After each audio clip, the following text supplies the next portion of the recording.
Be a really interesting show. We'll both make points, and the other one can't talk about the points that the other made. What he said. Mark, I didn't hear it, but just from looking at you, it looked brilliant.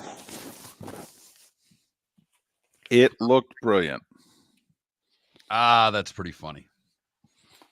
Hey, let's talk some Dolphins today, in depth. Jeez. I don't know. Maybe we go a little more well-rounded with Chris than Adam.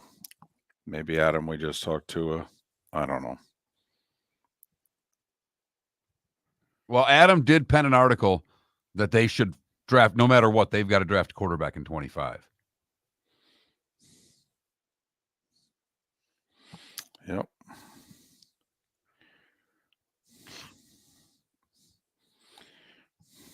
Morning, everybody.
You're listening to Miller and Moulton, coming at you from the Floormeister Studios. Floormeisters, keeping it real. And now, here's Mark Miller and David Moulton. Top of the morning to you on this hump day. Well, heck, you've made it to here. We'll get over it together, shall we? How the heck are you? Miller and Moulton. MillerandMoulton.com, Miller_Moulton on X. I don't know if you noticed, Mark, not in a hotel room, back in the cozy confines. All right. I can let it rip a little bit longer. I don't know if you noticed. I noticed when you did it, but David, I am now have you in football mode. I don't know where you are. I feel like the movie Spinal Tap, and I'm yelling, "Hello, Cleveland," and you're in Detroit. It should be easy. I know what games you're working. I know what cities you're close to, but I have to be really honest with you. When you start football season, I quit paying attention to where the hell you go. Because I don't know how your wife handles your travel as your show wife, if you will. I just let you roll, David. I let you do your thing. So on Thursday nights, she says to me, she goes, "Okay, hold on. Let me write this down. Where are you going again?" And I tell her, and she writes it down. She goes, "Okay, I'll just keep this little pad right here.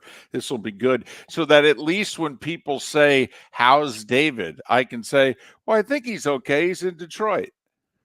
It's perfect. Good for her. Yeah.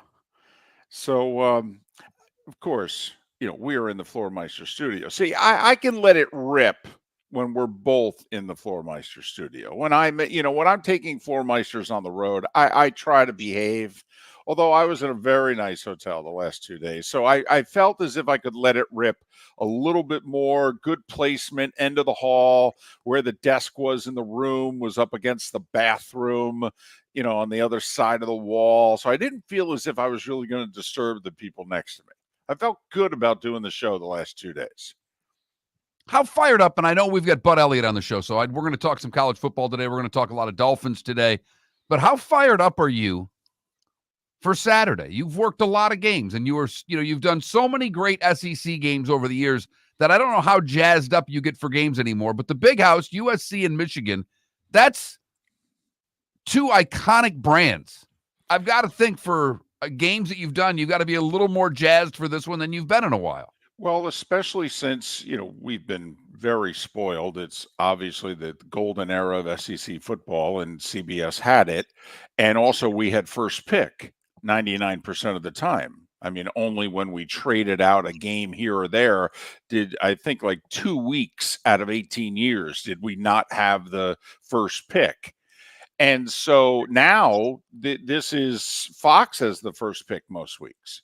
And CBS and NBC, they kind of get what they get with this Big Ten TV deal. But my understanding is when the powers that be sat down, they did a draft as to who picks when, what weeks.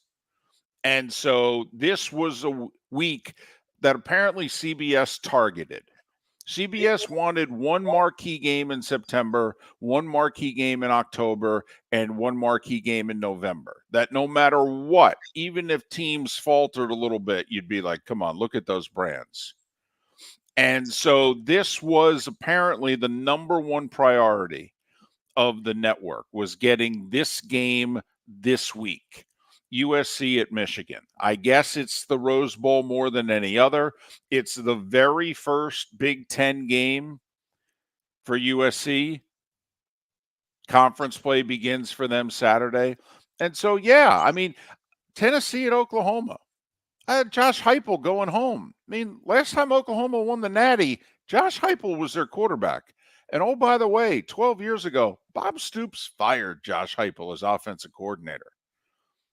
I mean, this is going to be a bittersweet moment for Josh Heupel here. And he's the biggest favorite that's come into Norman in 25 plus years, since before he was quarterbacking Oklahoma. It's the last time Oklahoma was this big of a home dog. So for Oklahoma, it's welcome to the SEC. For USC, it's welcome to the Big Ten. Yeah. And these schools, awesome. USC and Michigan, have played a bunch of Rose Bowls, but they haven't played a regular season game in the Big House. Now, I'm not sure if they played in the the Coliseum. I don't know if they played in the Coliseum before us, but the last time USC traveled to Ann Arbor for a game was 1958. Ooh, it's the Eisenhower administration. There you go. Teed one up for him to get that in here early. Thank you. Thank you. That'll be in my head the whole time. You know, guys, this game hasn't taken place since Ike. But you mentioned the SEC game. We talked about the Big Ten game. And there's a Big 12 game. Maybe the biggest of the regular season. I think it determines who the 1 seed is. Utah and Oklahoma State. 2 top 15 teams in the country. I think it's going head-to-head with USC, Michigan. Kind of. It is. It's like 4 o'clock on Fox. Right. I'm a little surprised because Fox's noon game, I think, this week is like Ohio State against Marshall. Yeah. Now, listen, the Buckeyes are the number 1 draw in the sport. They are. They. If you put the whole IROC test, as we like to say it, when the cars are identical. If you put Alabama against a similar opponent, if you put Ohio State, you name it, more people will watch the Ohio State game than any other game in the country. They will, if the opponents are of the exact same caliber. And that's why, when in doubt, the networks put Ohio State on. But I'm surprised that Fox, I'm wondering if contractually they can't put a Big 12 game on at noon. No, they've put Big 12 games on at noon before. I understand that, but I'm wondering if now it's different. I don't know, because why would you not? First off, if I'm the Big 12, I would have been begging, please put Utah. It's at Oklahoma State, right? So it would have been an 11 a.m. kick. That's correct. Yeah. So, I mean, obviously it's a little earlier than teams would like, but I would get the big noon slot. Yeah, I might have tried to put this game on Friday night instead of Illinois, Nebraska, if I were the folks at Fox, and try to get this one to stand alone. But they have Illinois and Nebraska on Friday night, another solid game, 2 ranked teams on a Friday night on Big Fox, as they're at the bottom of the rankings. But whichever team wins this game, and I think it'll be Nebraska, will move on. And you talked about it. They've got a chance to have that donut in front of them when they play the Buckeyes at 7-0. I know, in late October. They really do have the chance. They got these, tricky games, Illinois, Rutgers, comparable teams, supposedly, spreads within single-digit spreads at least. At Indiana, they look like they have more than a pulse this year. Yes, So they're undefeated. no guarantees that the Cornhuskers could get there. But if they beat Illinois, the odds are they will be favored the next 3 weeks until they play the Buckeyes in Columbus at the end of October. And for those wondering, no, part of the Fox deal is Fox has Ohio State, Michigan every year. That's part of the deal. That game will always be on Fox. It will never be on CBS or NBC, at least not with this current TV deal. And it'll be at noon when the damn game is supposed to be played. Okay? Enough. Yes, it will. But yeah, actually, I am excited about it. All right. And besides, we make fun of ourselves that we root for helmets. But come on, there are certain brands, there are certain teams, Sundays as well. But there are teams that when they walk out on the field on Saturday, you just go, oh, look at that. It's like when Ohio State changes their helmet and you go, whoa, oh, hey, what are you doing? Put the gray ones with the Buckeyes on the side. What are you doing? What are you doing? Red tops if you can, please. What? I mean, Alabama walks on the field. One of the great things that Nick continued. Alabama has 2 uniforms. Red or white. That's it. They ain't messing with anything. Before anybody texts the show, and David knows better, it's crimson or white. We're not don't inundate my text line with Bama fans pissed off. I almost got thrown out of school in the 6th grade. My father worked at Saginaw Steering Gear, produced power steering pumps, and they opened another plant, I think in Huntsville, Alabama, or near Huntsville, Alabama. So my dad went down with a crew of people to do some training. And he came back and he brought me an Alabama jersey. And I proudly wore my Alabama jersey to school. I was in the 6th grade. Mrs. Stricker was my math teacher, and she was from Alabama. And, shame on me in the 6th grade for not knowing it was crimson. I was inundated with the Big Ten at that point. There wasn't a lot of Alabama games on, and I wasn't watching them when they were. Right. And I knew better, I guess, but she said, what color is that? And I panicked, and I went maroon. And she said, son, that is crimson. And you will never get that answer wrong again if you plan on staying in my class. It's quite an education she gave you there. Damn right. Also, that's like the first early lesson, son. This is how important Saturdays are in the fall. Okay? You need to know this. You're going to go and have a productive life. So, yeah, I am kind of excited. I don't head down on the field much anymore. Usually pregame, the passes that we have, we can walk the field if we want. Mark, I can tell you, I'm going to be on the field 90 minutes before kickoff and just checking out the unis. I'll look like a tourist in New York City. Hey, wow, look at those buildings. I will. Post a couple pictures on X, why don't you? Come on. Now you ruined it for me. I'll be grabbing the young producers, the people who look like me 40 years ago. Hey, hi. Yeah. Nice to meet you. Your name? Yeah. How do I post this photo? All right. Yeah. Thanks. Appreciate it. Just pretend I'm your old uncle. So yeah, I am getting a little excited. I am. I told you, I'm very much looking forward to this year just because it's different. We've been to Kinnick. I hadn't been to Kinnick. I hadn't been to a game at the Shoe, worked a game. Okay. Now USC, Michigan. We could become the official network of USC. If USC does their job, right? If USC wins Saturday, we may televise as many USC games as NBC televises Notre Dame. We could have a lot of USC games. I'm just saying. It's going to confuse those SEC people that are still turning on CBS at 3:30 going, that's not Alabama. So funny you say that. Got a text from an Iowa fan when we did Iowa State, Iowa, and he said, I literally have tears in my eyes hearing that theme song to our game. Wow. Miller and Moulton. Are you suffering from neuropathy? Do you experience stabbing pain, numbness, tingling, or burning in your feet? Are you tired of sleepless nights and avoiding life due to pain? If you've been diagnosed with neuropathy or experiencing pain or numbness in your feet, pick up the phone and call us right now before it's too late at 239-382-7332. Again, that's 239-382-7332. Neuropathy is a very serious and progressive disease where your nerves start to break down. Eventually, it leads to balance problems, falls, complete loss of independence, and can lead to amputation. Hi, I'm Dr. Eric Norrell, DC. Our program addresses the underlying causes and doesn't simply mask your symptoms with medication. In fact, many patients start experiencing relief from neuropathy symptoms within weeks. There's no surgery and no use of prescription drugs. Pick up the phone right now and call 239-382-7332. Call us today at Restore Health. 239-382-7332. Gentlemen, as your wife mentioned getting new flooring, but you don't want to go through the hassle, well, go see the Floor Meisters in Naples next to Costco. They understand your time and money are important, so they'll make it as painless as possible. With a huge in-stock selection of carpet and Cortec, they can get you the floor your wife's been asking for. They carry wood, vinyl, carpet, and tile. If you do it yourself, no problem. They can handle that as well. So go see TJ at the Floor Meisters and tell them, just keeping it real.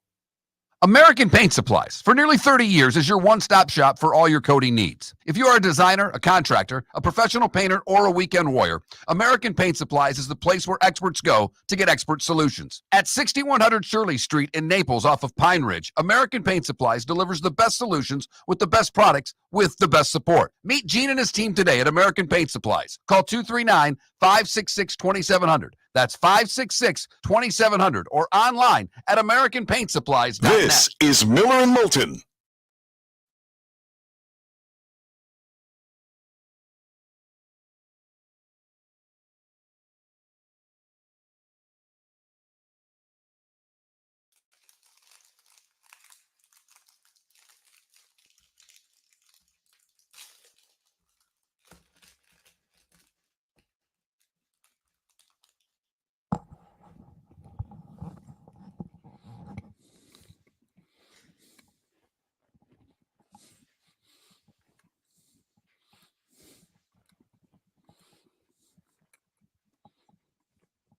Still hear me?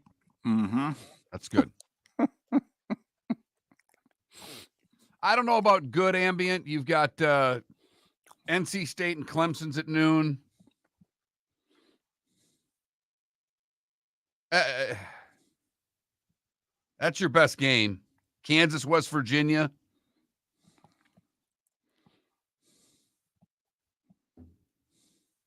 Florida's -6. That's how bad they think Mississippi State is. I know.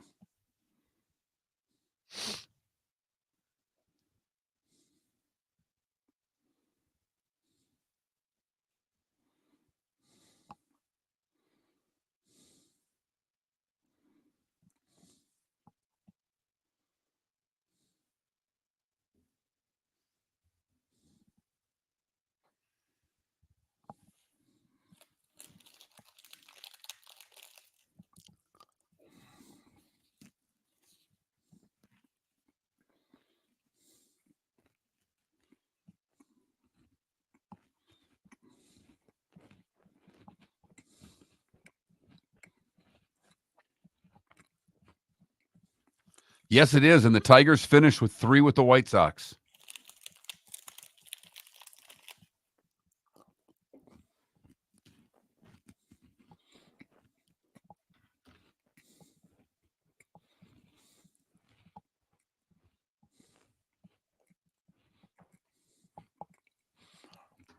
I can't wait. I so hope we get a game in Lincoln. I haven't been in 30 years.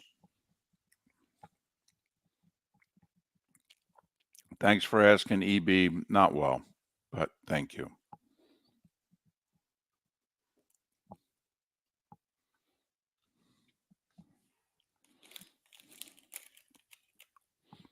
This is the weirdest thing that I've had to deal with because you saw how this computer setup is in here.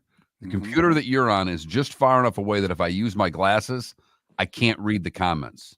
The computer to my left, I can read the comments without my glasses, or the computer to my left, I can see it, but it's a little better with the glasses. So that's why the whole on and off thing happens nonstop. It's a weird phenomenon. I wish I could reconfigure this studio.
You're listening to Miller and Moulton. And now, here's Mark Miller and David Moulton. 21 minutes past the hour, top of the morning to you. Happy hump day. We're getting over it together here on Miller and Moulton, millerandmoulton.com, Miller_Moulton on X. Big show lined up for you today. Seth Everett makes his weekly appearance. Bud Elliott makes his weekly appearance. Chris Perkins makes his weekly appearance. And the guys from Pro Football Network, one of them will join us as well. So big show lined up for you. We just, we throw a lot at you in the middle of the week. A lot of meat on that bone. There is. Just a question I have for you, David, and it's probably, it has nothing to do with sports, and I'll probably offend a few people by this, but you love hump day. Where does Wednesday rank in your favorite days of the week? Well, I think you rank Wednesday higher than most people. Not that Wednesday's a bad day for people. It's not Tuesday. But Wednesday, not to bore people here, but Wednesday I think has significance for us.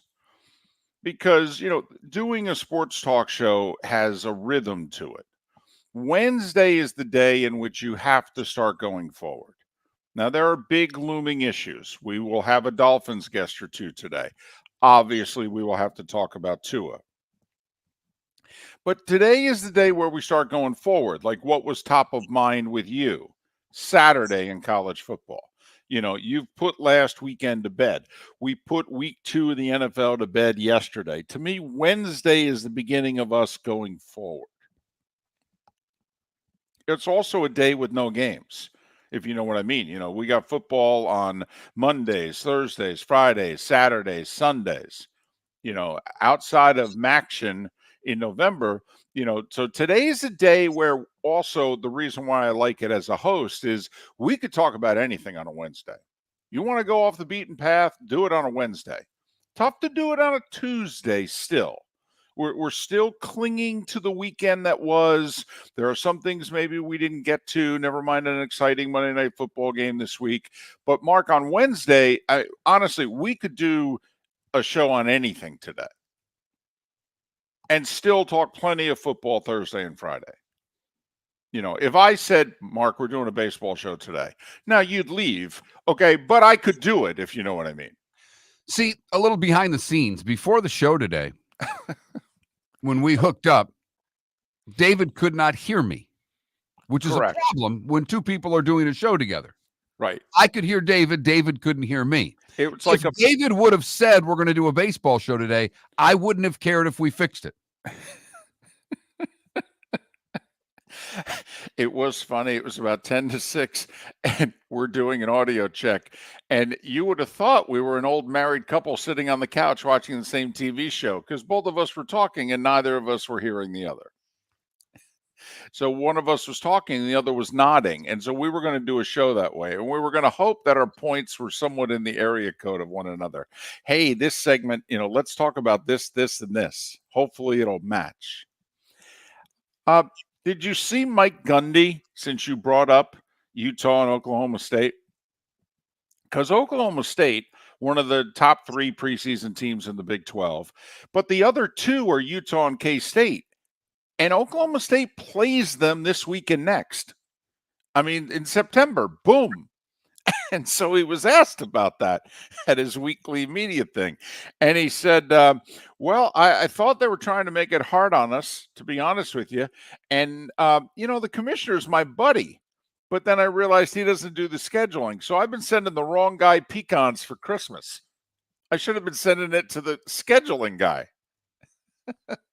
I like funny Gundy as opposed to angry Gundy because he can get surly. Mm-hmm. And it doesn't fit he or that program to me. That guy fits that program, if you know what I mean. You can't take yourself so seriously when you're the head coach of Oklahoma State. It, to me, is a bad look. And he's still got the same do. He's approaching his mid-50s, and he's still got the same hair style. If I had his hair, I'd do that. You would? Yes. Still? There were things that came out of COVID that made me smile. There was a lot of bad, I get you, but when no one could get a haircut for a while, those that could grow out their hair, and I can't. My hair just kind of grows sideways. It doesn't really, there's a lot of hair, but you can't do much with it. It's boring. The guys that I know that I was playing golf with that were rocking the ponytails and had the mullets going, I was like, that is so great. Honey, nothing I can do. Okay. Can't wait to get a haircut, really. I mean, I have a Joe Dirt mullet if I grow it. That's about as good as I can do, and no one wants to see that. Hey, speaking of college, and we'll talk plenty of NFL, you know that, but did you see the little, my mom used to call it a blurb, B-L-U-R-B. Did you see the little blurb? Did you see the little side note about Florida State, Clemson, and the ACC yesterday? So apparently, now remember, they hate each other. They're headed for divorce. Well, apparently, Florida State and Clemson, all right, pulled the ACC aside and said, don't get me wrong, we hate you, and we're still leaning towards a divorce. But why don't you take this back to your attorneys and, talk to your, friends like North Carolina and Wake Forest and Virginia and just see if they like this idea. Maybe we could still cohabitate. And apparently Florida State and Clemson made a proposal to the ACC. Remember a couple years ago, it was, teams would get a little bit more based on their success. Well, now this is also based on ratings. And it's not just for football. It's for basketball. So now they would, spread the revenue around based on who drew the eyeballs. Which also, they want the money spread around based on who's successful. Well, if you think about it, Florida State and Clemson, very self-serving with the first proposal, and this is somewhat self-serving. But how many eyeballs in basketball do Florida State and Clemson, even if they're good, bring to the table? None. 14 and 16, I think, respectively. Right. Meanwhile, obviously, there are some basketball schools with some tradition that, North Carolina, Duke, and we all know the others. NC State has tradition, Virginia has tradition and recent history. And so this is interesting. This is Florida State and Clemson. It's probably a Hail Mary of some kind. But first off, the fact that they got together and said, I don't know, is there a way to salvage this? These attorneys' fees are really adding up. And we've talked to the Big 12, and I don't know. Do we really want to go to the Big 12? And this whole Big 10 SEC, they're not going to do anything till this gets resolved one way or the other, and this could take years. So what do you say? You want to come up with a short-term solution? It's ironic that Florida State is coming up with a new proposal based on success and ratings when their ratings and success couldn't be any worse than they are right now. Right. That 0-3 start, the Big Ten's not answering. Basically, you can read between the lines there, and the Big Ten's not taking their calls right now. Timing. But I just found that interesting. This is kind of like maybe a little PGA Tour LIV, in which I hate you. I hate you. Wait a minute. Did you guys just get together on some island and you're spending 3 days talking and golfing and drinking Mai Tais together? But you still hate each other, right? Absolutely, okay. We do. Right. All right. Just want to make sure. So I found that interesting. I find it interesting as well. I just wonder if, like you said, they're looking at the Big 12 going, well, that's not a viable option for us. And the Big 10's not returning our calls. What do we do now? And, were they just thinking selfishly for the next 2, 3 to 5 years, and their intent is still to get up and leave and go somewhere else? But I just found that to be an interesting blurb, as my mother would say. The starting five is next. The world-famous cigar bar started as a neighborhood place in downtown Fort Myers, and now it's a brand, a destination, with 4 locations. The original place, Henry Street, Fort Myers, Gulf Coast Town Center, on Southeast 47th Terrace off the Cape Coral Parkway, and the Lounge on West 1st Street in Fort Myers. A place to go, whether you just need a relaxing drink and a smoke after a tough day at work, or a place to go celebrate. From relaxation to celebration, the world-famous cigar bar. At Physical Therapy and Balance Centers, our goal is to help you love your life. When your life is sidelined by an injury, dizziness, surgery, or condition keeping you from doing what you love, we're here to help you heal and feel your best. Our therapist evaluation will determine the root cause of your health challenges, resulting in a unique treatment plan customized just for you. Visit www.physical.com to find your nearest location and see how we can help you love your life. Honey, you want to come out? I haven't seen you since Glass Doctor installed our custom shower enclosure. No thanks. Well, you can't keep eating breakfast in the shower, and laminating your magazines is getting expensive. You remember we have guests coming over tonight, right? Oh, I'm sure they'd love to see the shower. It's our neighbors, and I highly doubt they want to be hanging out in our bathroom. The shower's so good, you'll never want to leave. Visit glassdoctor.com today and schedule an appointment online. Is snoring bothering your spouse? Would you like to sleep in the same bed again? Do you know that snoring can affect your sleep cycle and cause lower testosterone levels? At Sleep Treatment Direct, we have easy solutions. We have a simple laser procedure that can improve snoring in 10 minutes. If you would like to get back in the same bed or are looking for a natural way to treat low testosterone, give us a call at 239-444-1741. That's 239-444-1741. Or go to sleeptreatmentdirect.com. That's sleeptreatmentdirect.com. Sleep Treatment Direct. Sleep safe and sound. This is Miller and Moulton.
Phew.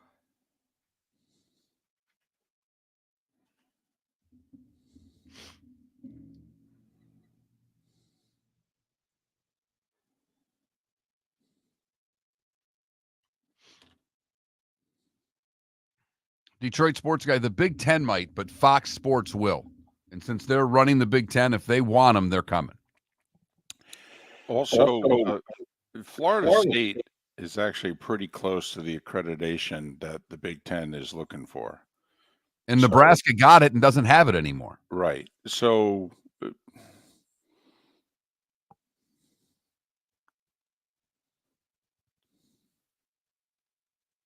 I think your point 6-8 years ago is spot on. I just don't think it's spot on today with the networks running the conferences.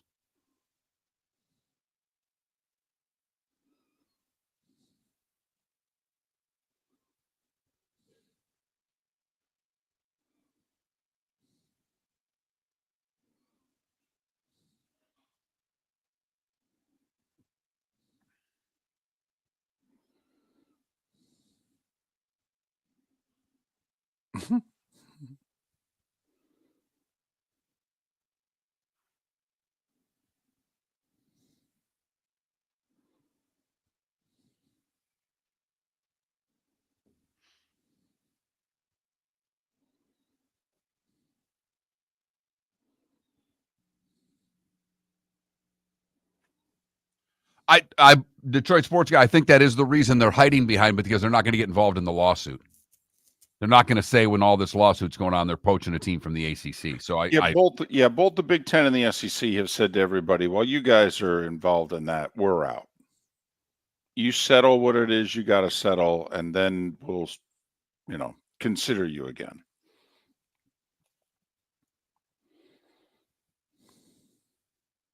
What do we want for a poll question? Huh.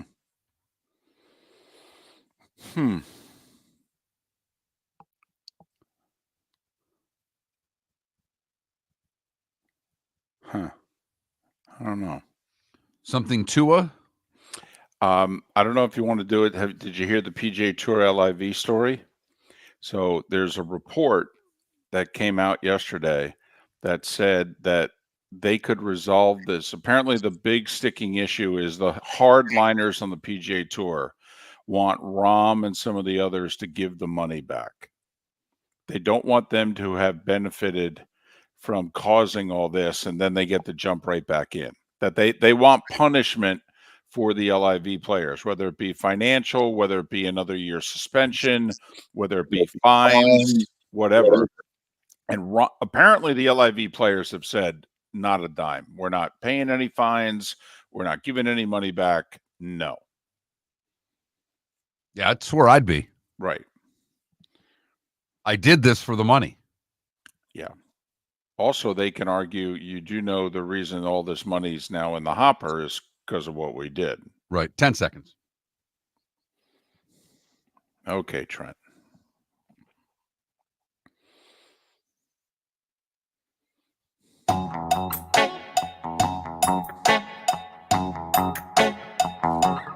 You're listening to Miller and Moulton. And now, here's Mark Miller and David Moulton. 22 minutes until the top of the hour. Hump Day edition of Miller and Moulton. Let's get over it together, shall we? A lot more that went on yesterday than maybe you were aware of. That's kind of why we do this segment. It's kind of like your morning sports center, and then this way you're ready to go tackle the world by 7 a.m. Eastern, 6 a.m. in Huntsville, and you're ready to just go forward. Time now for The Starting Five. 5 big stories you need to know. Here is The Starting Five. And get your ass to the dance floor. Yeah. Yeah. Bring your ass to the dance floor. And welcome to the PGA Tour and the third round of the Pebble Beach Pro-Am, the Crosby. Remember the golf music of the late 70s? All right. Anyway, let's start with football. You guys seem really interested in that on a regular basis. We'll even go NFL. Dolphins place Tua on IR. It's one of those 4-week minimum deals. And because they did that, they officially signed Tyler Huntley off the Ravens practice squad, even though we all knew that was happening a day or two earlier. So he'll miss a minimum of 4 weeks. Colts placed defensive tackle DeForest Buckner on IR with a right high ankle sprain. So their run defense is already terrible, and they just lost their best interior defender. They're giving up like 200 a game on the ground. They gave up 200 in the first half to Green Bay. It's 234 between the two games. Yeah. It's ridiculous. The Steelers, for what it's worth, as of now, still have Justin Fields listed as the starting quarterback. This is really an old man injury for Russ, isn't it? 35, 36, he might as well be 55, 56, his calf injury. That's become the injury this year. Debo with a calf. It started out McCaffrey with a calf. The Giants, it's a few days late, but they signed Greg Joseph off the Lions practice squad. Joseph's actually kicked in the league for 5 years. He was the Vikings kicker for 3 years. Irony of ironies, he beat the Giants 2 years ago with a 61-yard field goal at the gun. Now he's kicking for him. A week late, but good for him. College football. Did you see what Tennessee did yesterday? Oh, boy. They make no bones about it. Tennessee has said we are increasing ticket prices 10% on every single sport. Why? Quote, talent fee, unquote. And the talent's the players. They just flat out said, you guys got to pay more because we got to pay them more. Listen, we brought this up in the last 18 months. How come it seems as if we are paying for all of this? When are they going to put a system? When do we, the fans, the boosters, say to our universities that we love, we support them, the whole deal, and go, hey, guys, enough. All right? Enough. We're paying for the chandeliers, the waterfalls, the coaches' salaries, and the players. What are you guys paying for again? I'm just curious. When does that happen, or are we that big of lapdogs? I think we're that big of lapdogs, particularly when it comes to Saturdays. Man, it's asking a lot of us. It really is. Even if I want to, what if I just don't have the money? Someone else will go to the game. You're probably right. That's the part that could you ever see 30,000 empty seats in Knoxville because of this? Because of this, no. But this 10% fee won't look good if all of a sudden they're 6-6 again. You know, you took a look at what Neyland Stadium looked like 4 or 5 years ago. All right. They had 30,000 empty seats. It's why Josh Heupel's the coach. Now they've got 104,000 for Kent State. But I'm just wondering, that's all. Imagine if Florida came out and said, we're doing the same thing. I think Gator fans would go, great. That means we're going to have some talent on the field now. Because it doesn't appear that we have any. Georgia Governor Brian Kemp signed an order yesterday. It prohibits the NCAA or any conference from punishing any university or college in Georgia for offering compensation to athletes for NIL. Technically, right now, the universities are not allowed to do it. I don't know if this is just grandstanding. I don't know if this is a pothole in the whole settlement that the NCAA is trying to do with the 3 class action lawsuits, and this is going to cause problems. Are we going to have, some states do this, some states do that. I don't know, Mark. I honestly, I don't. But and then at what we mentioned last segment, Florida State and Clemson apparently have a proposal to the ACC to just kind of maybe make things, I don't know, we could still not be crazy about one another, still have the divorce papers in the drawer. Just, maybe we just tell the lawyers, take a couple months, worry about some other cases. We'll get back to you. Yeah, this is, there's the bridge quarterback as you get ready for your game. This is the bridge contract to figure out whatever the hell they're going to do in the ACC. Yeah, it's what it sounds like. Major League Baseball. The Mets are actually threatening to beat the Braves at something. Now, it's still just a big tease. All right. They're just setting their fandom up for a big fall. But the Mets continue to us from a Mets fan right there who cannot handle the success that the Mets have had recently and is waiting for it to come crashing down. I will say this. They're doing what they're supposed to do. Mark, what is it that your coach said to you 25 years ago? You keep beating the teams that are beneath you in the standings. Sooner or later, there will not be any teams above you in the standings. In the month of September, the Mets have now played 11 games against teams below 500. They're 10-1 against those teams. They beat the Nats last night 10-1, Alonso with a homer and 5 RBIs, and the Braves blew a 5-1 lead in Cincinnati and lost 6-5. So the Braves are 2 back of not just the Mets. Mets are actually tied with the Diamondbacks, and they own the tiebreaker. So technically, the Mets are the 5 seed, and Arizona's the 6 seed this morning. The Braves are 2 back. Now, the Braves' schedule is easier than both Arizona and New York's going forward.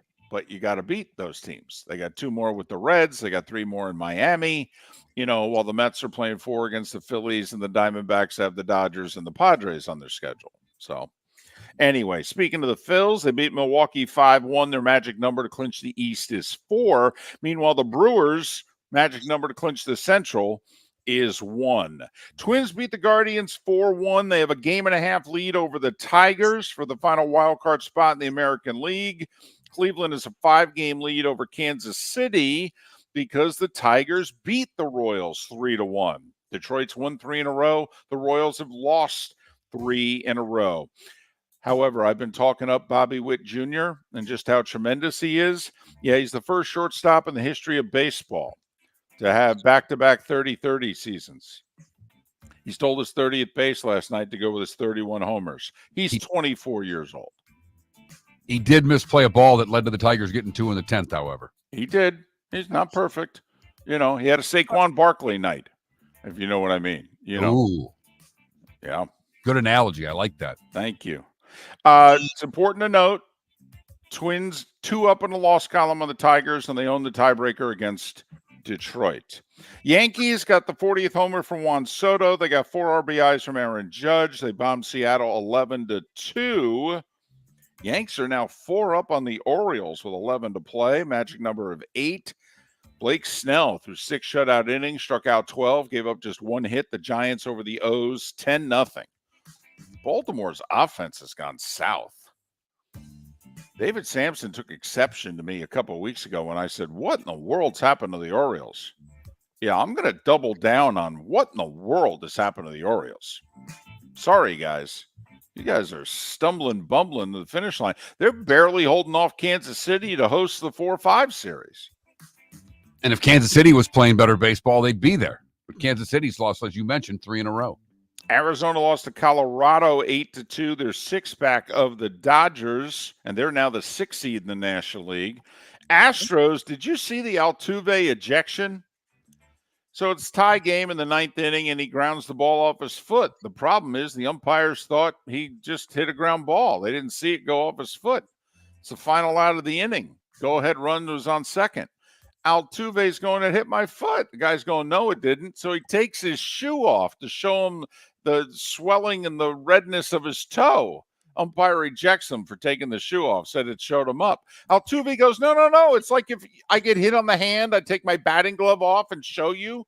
Okay, well, what am I supposed to do? I said it hit my foot. I'm going to show you it hit my foot. But it was a funny scene. You don't normally see a baseball player walking around with no socks and a shoe on one of his feet. I'm telling you, that foot must have stunk. That's probably why he got thrown out, just the odor. Marlins beat the Dodgers 11-9 in front of nearly 18,000. You think, how much of that's because of Ohtani? I mean, come on. No, come on. A Tuesday night, they're 40 games below 500. They draw 7,000 people. Yes. 18,000 on hand. Ohtani hit his 48th homer. Rays beat the Red Sox 8-3. Jose Siri, a homer, 4 RBIs.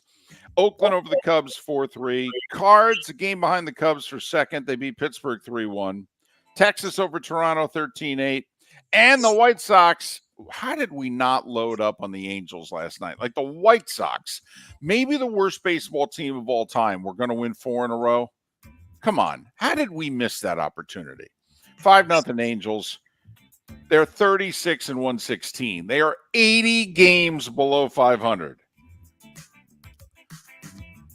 Shane McClanahan is going to face live pitching, or live hitting, I should say, since he's a pitcher, in trying to come back from Tommy John. And Sandy Alcantara is going to throw live BP later this week. He's also coming back from Tommy John. Billie Jean King going to become the first individual female athlete to be awarded the Congressional Gold Medal. This is not the Presidential Medal of Freedom. This is something that Congress gives out. Other athletes to be honored include Jackie Robinson, Roberto Clemente, Jack Arney, and Byron Nelson. Speaking of golf, it's been reported there's been progress in the LIV PGA Tour negotiations, but some of the hardliners on the PGA Tour still want punishment for the LIV golfers. And by punishment, they mean they want them to give the money back. Yeah, that ain't going to happen. They don't think that these guys should have blown up golf, profited off it, and then they come back with no penalty. Reportedly, the hardliners are Patrick Cantlay and Tiger Woods. Well, I mean, Tiger's never done anything for a buck, so I understand where he's coming from. Right. Final days of the WNBA regular season in a battle for the 8th seed. Atlanta beat Chicago, while New York secured the top seed by beating Washington. So the Atlanta Dream have a 1-game lead. Indiana and Caitlin Clark assured of being the 6th seed. And finally, Mark, the Florida Panthers are not going anywhere. They extended their lease with Broward County through 2033. And they did it by writing them a check for $51.5 million that pays off the last remaining loan on the building. And now the county has 2 5-year options as to whether to keep the Panthers. So the Panthers renovated a nearby arena and spent between $60 and $100 million to turn it into their practice facility. And now Panthers ownership just wrote the county a check for over $50 million. I don't know. Seems like a pretty good partner in this whole county team arena thing that communities try to do. So there, at 8 minutes before the hour, that was the starting 5. 5 big stories you need to know here on Miller and Moulton. The Panthers are going to be over the air for a lot of their games, television-wise. In about 5 markets in the state of Florida. Right. Yep. They just secured a deal in Southwest Florida. Yes. A local Fox affiliate to have a good chunk of their games televised. So hockey on regular TV. Yep. Who would have thunk it? Well, if you own that station, it's like, hold on a second. So you're going to pay me a little fee? Well, I don't even know the show's besides The Simpsons. What does Fox have? I'll run some hockey. What the heck? How many games you got? Yeah, we're not doing Sunday games. We got this little NFL thing. Right. We're not doing Saturday. Right. Because we have a little college thing, and we're not going to do Friday nights in the fall. Right. Because we got football and then, wrestling. So, but besides that, the rest of the week's open for you. Knock yourselves out. Miller and Moulton, thanks for listening.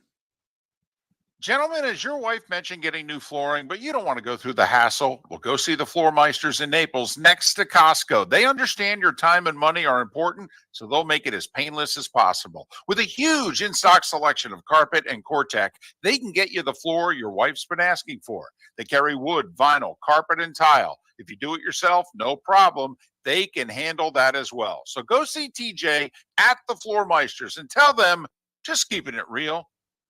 American Paint Supplies, for nearly 30 years, is your one-stop shop for all your coating needs. If you are a designer, a contractor, a professional painter, or a weekend warrior, American Paint Supplies is the place where experts go to get expert solutions. At 6100 Shirley Street in Naples off of Pine Ridge, American Paint Supplies delivers the best solutions with the best products with the best support. Meet Gene and his team today at American Paint Supplies. Call 239-566-2700. That's 566-2700 or online at AmericanPaintSupplies.net. The Cape Coral Police Department is growing. They are currently looking for police officers and are offering a $10,000 signing bonus to newly hired officers. If you desire a career in law enforcement, or if you are already in law enforcement and thinking about making a move to a better agency, think Cape Coral Police Department. If you're looking for a police department that is committed to excellence, that invests in the highest level of training, state-of-the-art equipment, and some of the highest compensation in all of Southwest Florida, then the Cape Coral Police Department is for you. Visit capecops.com. That's capecops.com. At Physical Therapy and Balance Centers, our goal is to help you love your life. When your life is sidelined by an injury, dizziness, surgery, or condition keeping you from doing what you love, we're here to help you heal and feel your best. Our therapist evaluation will determine the root cause of your health challenges, resulting in a unique treatment plan customized just for you. Visit www.physical.com to find your nearest location and see how we can help you love your life. Visit Jason and Todd at the Diamond District. A natural diamond is the oldest artifact you will ever touch, and each is one of a kind. Jason and Todd at the Diamond District would like to meet you personally and share their love of natural diamonds and the positive impact of purchasing a natural diamond. We promise that in our vault sits the largest selection of GIA-certified natural diamonds at the most competitive prices in the world. Jason and Todd look forward to shaking your hand and welcoming you to their Diamond District family. Mark Miller for Molly Maid. Why Molly Maid, you ask? Trust. Moulton was a customer for 15 years. Affordability. Didn't I just say Moulton was a customer for 15 years? Worry-free services. Our professional house cleaners are fully insured and a 24-hour warranty. Call Molly Maids today at 239-774-5839. That's 239-774-5839 or online at mollymaid.com/FTMYERS. That's mollymaid.com/FTMYERS. This is Miller and Moulton.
Oh, yeah, that's right.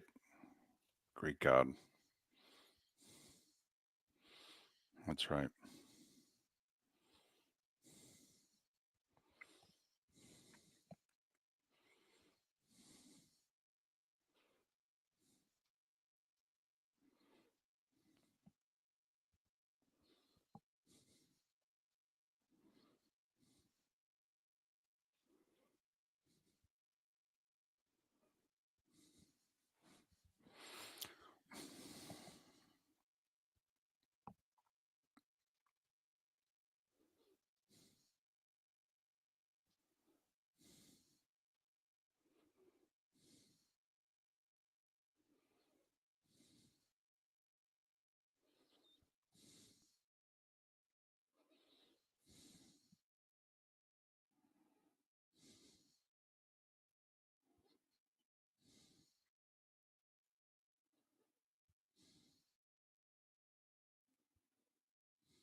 Thinking anything for a poll question? Tua, maybe? No? I'm with you on two. I mean, is it as simple as should he retire?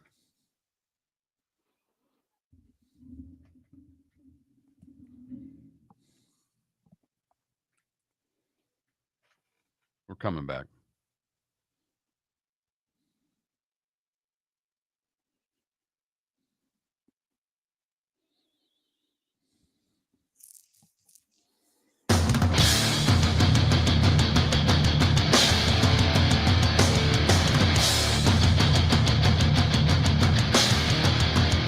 You're listening to Miller and Moulton, coming at you from the Floormeister Studios. Floormeisters, keeping it real.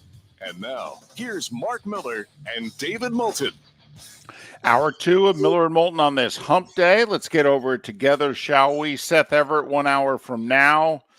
Talk little Dolphins with Adam Beasley and Chris Perkins on the show. Bud Elliott joins us in about 90 minutes to talk all things college football. So another jam-packed show. We do need a poll question, however. What are you thinking?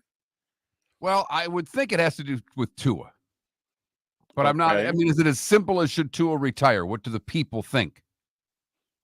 Would you retire? No. I mean, if the doctors didn't say you got to retire, man. If the doctor said, well, we're going to have to recover from this and, blah, blah, blah. But no, you can still play. I mean, you run the risk of another concussion, obviously, blah, blah, blah. But no, you can still play. And you run the risk of one day having CTE. I get it. I just don't think, one, I wouldn't, but I don't think the mentality of the player is to retire. How about this? Do we do a poll question based on the University of Tennessee? Would you pay a 10% talent fee for on top of all sports, by the way? This is what you go to volleyball, they're charging you 10% more. Go to baseball, softball, they're charging you 10% more. This is across the board, baby. A talent fee tax, if you will. It's funny. Dion got all pissy again because that's what he does because they're not winning, and started yelling at the reporters yesterday because they're attacking the kids, and went with the old, do you remember when they were off limits because they were amateurs? And now you guys are jealous because they're making more money than you, so you're attacking them. I don't believe that it's jealousy why they're attacking them. I think that execution could be why they're attacking some of the Colorado players. They've not played well. They didn't play well against Nebraska. Their offensive line looked bad again. They didn't look much better against a bad Colorado State team, but neither here nor there. It's one thing when you start accusing the media of coming after your players. But when you put a talent fee on it, David, you've enabled the fans to really get after the players. Well, there's no doubt. There's no doubt. Hey, we're paying you now. I'm literally, you know how we are, I'm Mark. paying you. I'm paying your salary.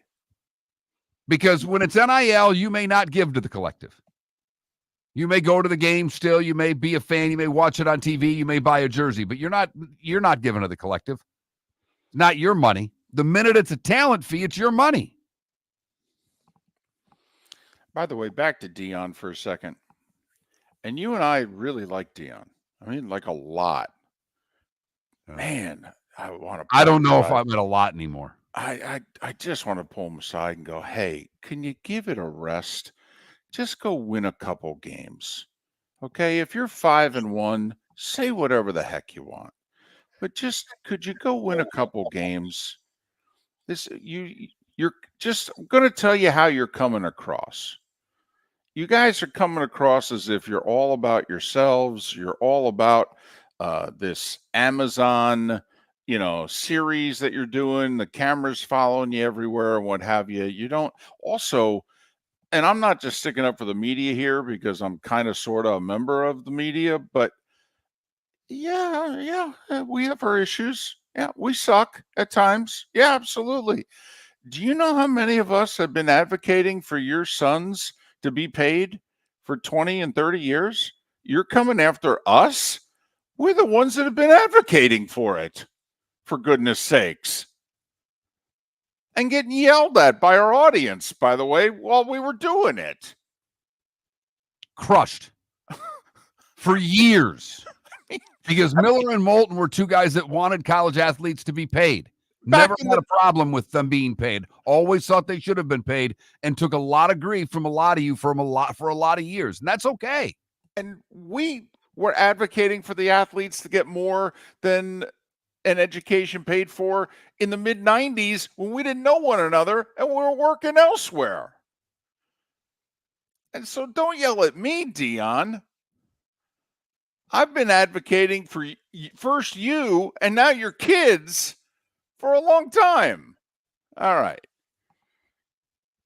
How about this, by the way? How about instead of should Tua retire? Okay. Should Dion retire? Oh, sorry. Well, how about if we ask if you were Tua, would you retire? I think we can do that. How about that train of thought? Now, I know, and we're going to talk to Adam Beasley and Chris Perkins, and there's a way in which if he no longer plays football, he gets paid, and there's a way in which if he no longer plays football and steps away, he doesn't get paid. So I'm sure all of us, if we were no longer going, if we're like, I don't know if I want to keep doing this, there is the way in which, I'm not so sure I want to keep doing this, and I get paid versus I don't think I want to keep doing this. Yeah, I'm going to walk away from 150 million or whatever the case may be. Most of us are not a big fans of doing that. So it's up. If you were Tua, would you retire? Yes or no? As simple as that for our poll question today. Yeah. 3 concussions for sure. Going back to 2022, we don't know about anything at Alabama. There could be more since he's been with the Dolphins. But so there you have it. That's our poll question. That Mark Miller, the David Moulton, Miller_Moulton on X. So back to this PGA Tour LIV thing. You and I, we haven't talked about this, but I could just tell by our facial reactions to when I brought up that there's still many amongst the PGA Tour that don't want the LIV guys to have their cake and eat it too. That they want them to suffer some kind of penalty, whether it's they can't come back right away, they have to sit out an extra year, whether they have to pay fines of some kind. And Rahm is adamant, for the record, and he got either 300 or 400 million from the Saudis to join LIV. Never mind all the money he won this year. He just won 18 million last weekend in Chicago. Okay, and he has said he is not paying the DP World Tour fines. that and it's, I think, like $50,000, $60,000, $100,000. And he said, I ain't paying it. No, I did not do anything wrong. I should not have to pay a fine to play in a DP World Tour event. That's ridiculous. And they're like, well, you're not going to be able to be on the Ryder Cup. He's like, I don't know what to tell you. Matter of principle.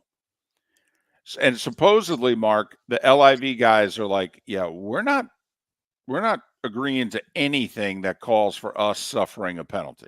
Right. And I think part of what Rahm is not paying the DP World Tour is it's setting precedent for when the PGA Tour starts saying, well, you paid that fine, you have to pay these fines. He's like, I'm not paying any fines. Nope. I didn't do anything wrong. I mean, that's their belief. I mean, and really the hardliners of LIV, just like Patrick Cantlay and Tiger are the hardliners for the PGA Tour, the hardliners on LIV are like, you do know why all this money has come flushing into golf in the last 2 years, right? It's because we left and went to LIV. That's where all of a sudden the PGA Tour found all this money for you guys to play for and went out and solicited the $2-3 billion that they went out and solicited. None of this would have happened if we didn't go join the LIV. So not only are we not going to pay a fine, you should throw us a Christmas party. I think you have a simpler solution to this. It's just, they've made all these elevated events, which are cash grabs for the PGA Tour. Keep the live guys off the elevated events for a year. Call it a day. Can't compete in the FedEx Cup playoffs. You know what that is? It's another cash grab. Let the tour guys have a year of the cash grab where the LIV guys can't touch it, but they can play in some of the other events. It would help the non-elevated events get more fans. It would help them get more eyeballs on television. And it would be, to me, a very simple solution. Okay. I mean, I could live with that. Like, if I'm John Rahm, how bummed can I get that I can't play in the Travelers in Connecticut, which was an elevated event this year? I mean, they throw a nice little tournament there. They do. Used to be the Sammy Davis Jr. Greater Hartford Open back in the day. It's a nice little shindig, but I could miss it. It's all right. I'd like to go to Atlanta for the Tour Championship, but if I got to miss the FedEx Cup playoffs for a year. Right. I can hang out at my home in Arizona. I can watch Arizona State football in the fall. I don't necessarily have to go to the Tour Championship. If we want, Phil and I can just play for that much money in the backyard because we've got it. We'll have about as many people watch it online as are watching us on the CW anyway. So that's your compromise for next year. You'll be like, listen, you guys can come back, but you can't play in the elevated events and you're ineligible for the FedEx Cup for a year. That seems like a compromise that would keep some money away from the live guys. I don't think the live guys should have to give a dime back. Not a dime. Well, who are they going to give it to? The PGA Tour? Are you honestly? I mean, no. Where are they going to give the money? First and foremost, they're going to have to give it to the fines are coming from the PGA Tour. Are you high? There was talk that it would go to PGA Tour charities and, what have you. I mean, that it wouldn't go in, Cantlay and Tiger's coffer, if you know what I mean. But yeah, I mean, come on. Who imagine that, you and I are working together, okay, and you go leave for a competitor, okay, and then 2, 3, 4, 5 years down the road, our companies merge. I mean, what? So I'm supposed to take a chunk out of you? I mean, what? I mean, it's the same thing, isn't it? Yes. I mean, in what other business would this be? Yeah, this makes sense. Our companies merge, but you went to the dark side. Therefore, you can come back and be at the staff meeting, but you have to sit in the back of the room and you have to pay for the donuts. And I get that Tiger's upset. I find it interesting how upset he is because where was he when they were trying to fix it the first time, when this was all breaking? He stood on the sidelines until this thing got going and then dug in against the live golfers. He could have saved this before all of this started if he really wanted to, Miller and Moulton. Gentlemen, as your wife mentioned getting new flooring, but you don't want to go through the hassle, well, go see the Floor Meisters in Naples next to Costco. They understand your time and money are important, so they'll make it as painless as possible. With a huge in-stock selection of carpet and Core-Tech, they can get you the floor your wife's been asking for.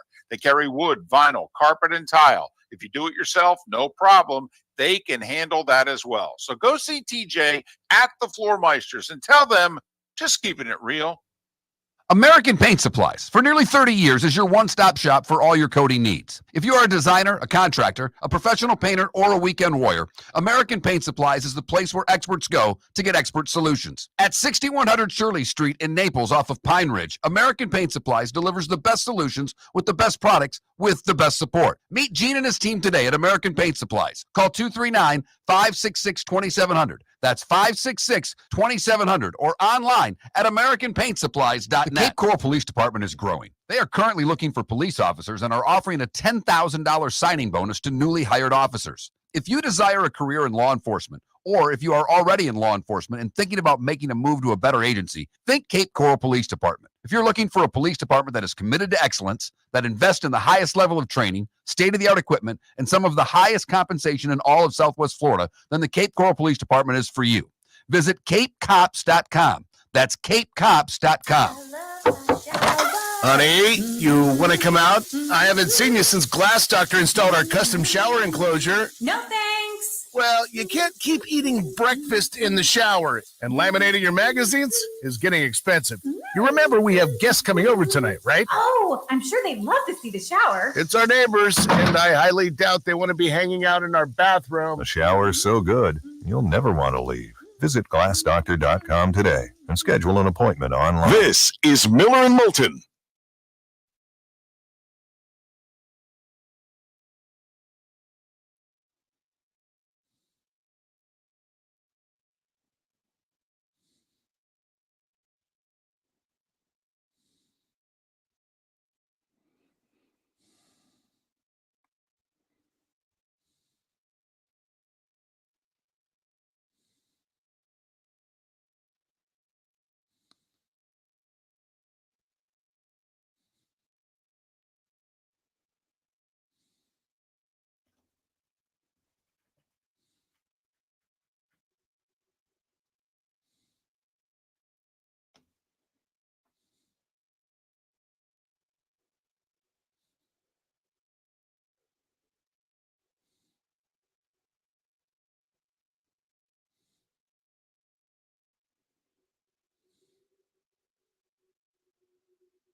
First, we can't afford a producer right now, DC. If Felipe begged to come back, I couldn't take him.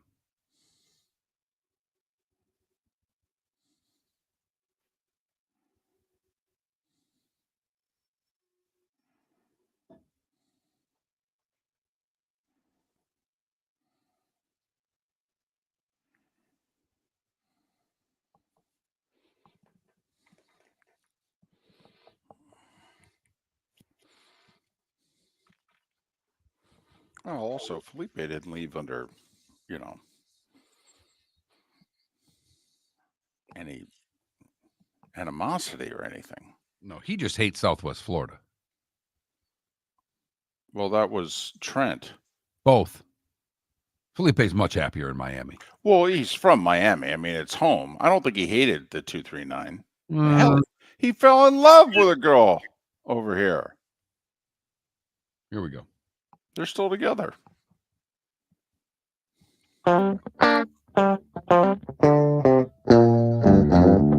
You're listening to Miller and Moulton.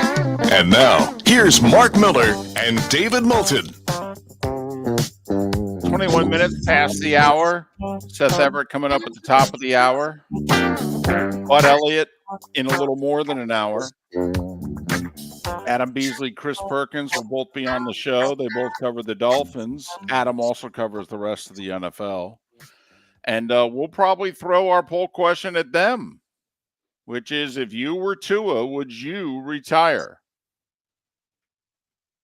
I'm a no. I'm a no as well. Most of you are a yes in early voting. 3 of 4 of you basically saying that you would retire. Yeah, only way I'd retire is if literally every medical person looked at me, every single one, and said, dude, it's over. If there was one that said, no, proceed at your own risk, you're the guy. All right, let's go. That's my doc right there. That's my doc. And yeah, there's a way where if he no longer plays, he gets paid, and there's a way if he no longer plays, he doesn't get paid, and we all know what will happen there. I mean, if there will be lawyers, if in fact has taken his last snap in the NFL, he and his team will try to go about this where he still gets paid. So, and I be honest with you, I've read 3 different stories about it. I still don't understand what's what, to be honest. I don't understand what, if he doesn't play again, it doesn't, I don't know. And I don't think it's as easy as the Dolphins move on from him versus Tua moves on from the game. I think there's a way, I don't know. It seems confusing to me. Maybe it's not, and I'm just an idiot. But we asked a question with no money involved. Okay, we just asked, if you were Tua, would you retire? Yes or no? Because remember, Mark, they say, nothing's more important than your health. Absolutely nothing. Unless, of course, you've signed a $212.4 million contract with about 180 of it guaranteed. Maybe that phrase doesn't hold as much water as it did when you said it. I don't know. But Mark, there's nothing more important than your health, right? Yeah. Mm-hmm. Right? Yes, David, that's it. Okay. Football players think that way. Well, there's no doubt. I mean, there's no doubt. I mean, an athlete wants to play.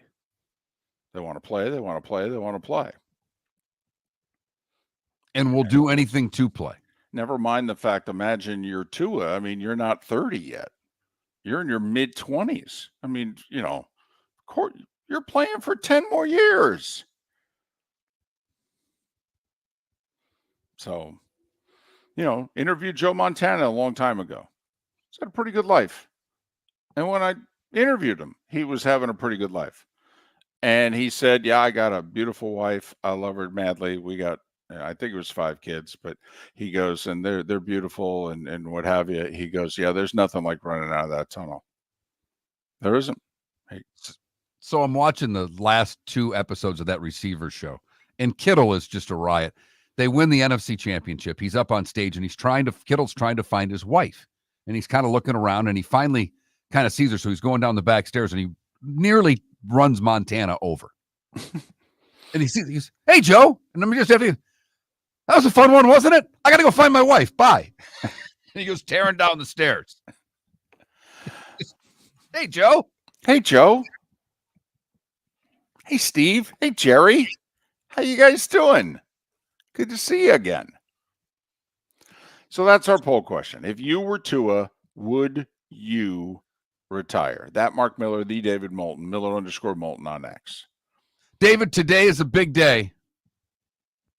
You know, we don't get into these national days, but today is National Cheeseburger Day. How could you have waited till our 5th segment before you brought that up? I think I made a mistake because I made cheeseburgers I was a day early. I had cheeseburgers last night for dinner. So, I had no idea today was National Cheeseburger Day. I jumped the gun. No, you can have cheeseburgers tonight. I can. But come on. You mean to tell me you can't double up on cheeseburgers? Like the 10-year-old or your wife, and you go, "Hey, guys, I realized this morning today was National Cheeseburger Day. So I know we had it yesterday, but besides, it's cheeseburgers." I mean, it's not pizza. Pizza's people can have pizza, the days in a row, the whole, if you were stuck on a deserted island, you could only eat one thing for the rest of your life. What would you eat? Pizza wins the vote every time. All right. But cheeseburgers, come on now. Tough to go back to back. I know for you it's a little easier because it's just which fast food place you're going to go to. But it's tough for me to go back to back. I had them yesterday. I jumped the gun. I jumped the shark on the cheeseburgers. Hold on a second. When you get pizza and you have leftovers, you have no problem eating it the next day. What's the problem? That's if there's leftovers. And I've come to a point in my life, David, where I don't like a lot of leftovers. I like to eat as much as I can so there's nothing left the next day. But you're right. But you just explained why pizza is acceptable every day. Not every other food is acceptable every day. Mark, I have to be told that I can't have cheeseburgers every day. And you are told that, aren't you? I am. I am strongly encouraged. You need more protein. And I'm like, well, I'll get to it. A lot of protein in that. Well, that's what I argue. And I go, besides, I can get to the protein after I have my carb. I mean, it's a cheeseburger. Oh, well. Miller_Moulton on X. So the Florida State Clemson thing's true. As this morning is unfolding, more and more people, you got, I guess Yahoo was the first one to go on the record with it. And now you got more and more people going, I'd been hearing the same thing, but, I didn't have enough sources that I could officially put it out there. Hey, if we had this poll question, what would you have voted? Which sides will come to an agreement before they head for divorce? Florida State, Clemson, and the ACC, PGA Tour, and LIV. I think I would have voted PGA Tour and LIV. I think I would have also. But reportedly, Florida State and Clemson made an 11th hour pitch to the ACC. An official pitch. Take it back to your fellow university presidents. Discuss it. In which they would drop everything and we'll agree to keep on keeping on, but we really do need to work on this whole revenue thing. And our proposal is not, let's go TV ratings. And you have to admit, timing is not the best for Florida State and Clemson. No, but I think what it shows is Florida State's looking at it going, even when we're bad, our TV ratings are better than most of the schools in this conference. Which is true. Miami's looking at it from a TV rating standpoint, saying, where do we sign this deal? Because we all know If Miami has it going on, they move the needle. And they are moving the needle. I'll be very curious to see how Saturday night does. Miami at South Florida. Speaking of that, South Florida football coach Alex Golish on the show tomorrow at 8 o'clock. Played Alabama tough into the fourth before Alabama scored a bunch of late touchdowns to make that score look much worse than what the game actually was. And that's what Mario said. Mario said they took Alabama to the fourth quarter. Not a lot of teams could do that. We're playing a really good team Saturday. Who's the second best team in the state of Florida right now? Well, UCF.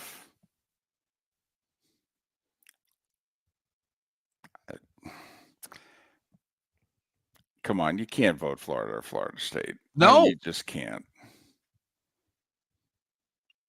Miller and Moulton. Seth Everett in a half an hour. The world-famous cigar bar started as a neighborhood place in downtown Fort Myers, and now it's a brand, a destination, with 4 locations. The original place, Henry Street, Fort Myers, Gulf Coast Town Center, on Southeast 47th Terrace off the Cape Coral Parkway, and the Lounge on West 1st Street in Fort Myers. A place to go, whether you just need a relaxing drink and a smoke after a tough day at work, or a place to go celebrate. From relaxation to celebration, the world-famous cigar bar. At Physical Therapy and Balance Centers, our goal is to help you love your life. When your life is sidelined by an injury, dizziness, surgery, or condition keeping you from doing what you love, we're here to help you heal and feel your best. Our therapist evaluation will determine the root cause of your health challenges, resulting in a unique treatment plan customized just for you.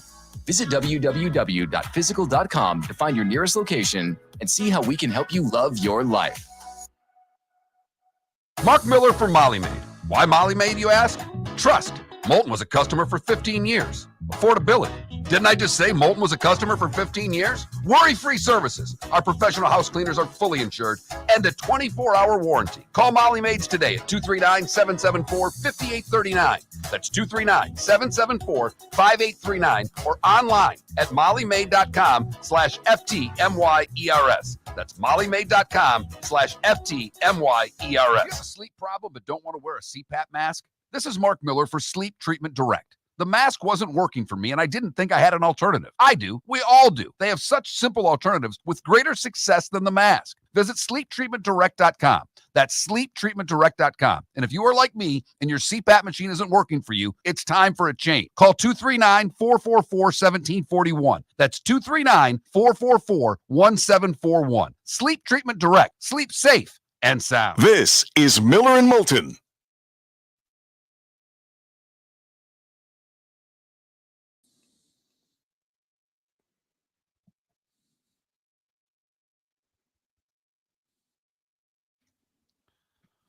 Tell you what, Detroit sports guy, I'd love to see a UCF-USF game. Yeah, tell me about it.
Well, we've been saying for over a year now we think South Florida is going to end up in the ACC, but who knows? Maybe the ACC will remain the ACC. I think this would just be a pause, to be honest.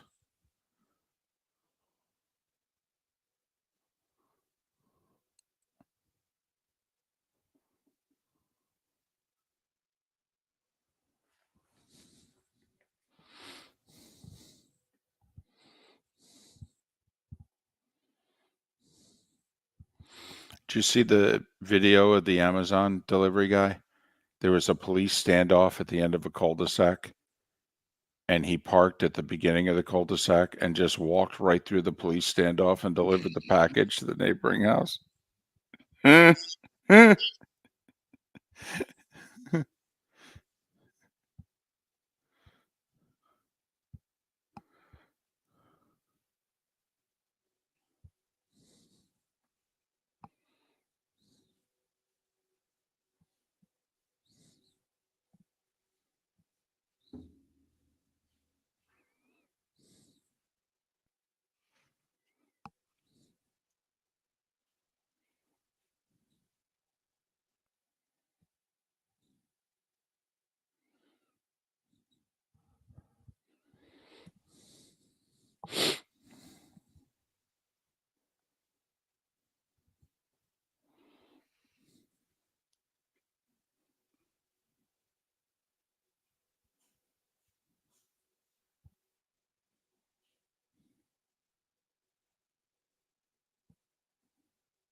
Well, if they get to the ACC, is it really a Power 4 conference, RCB?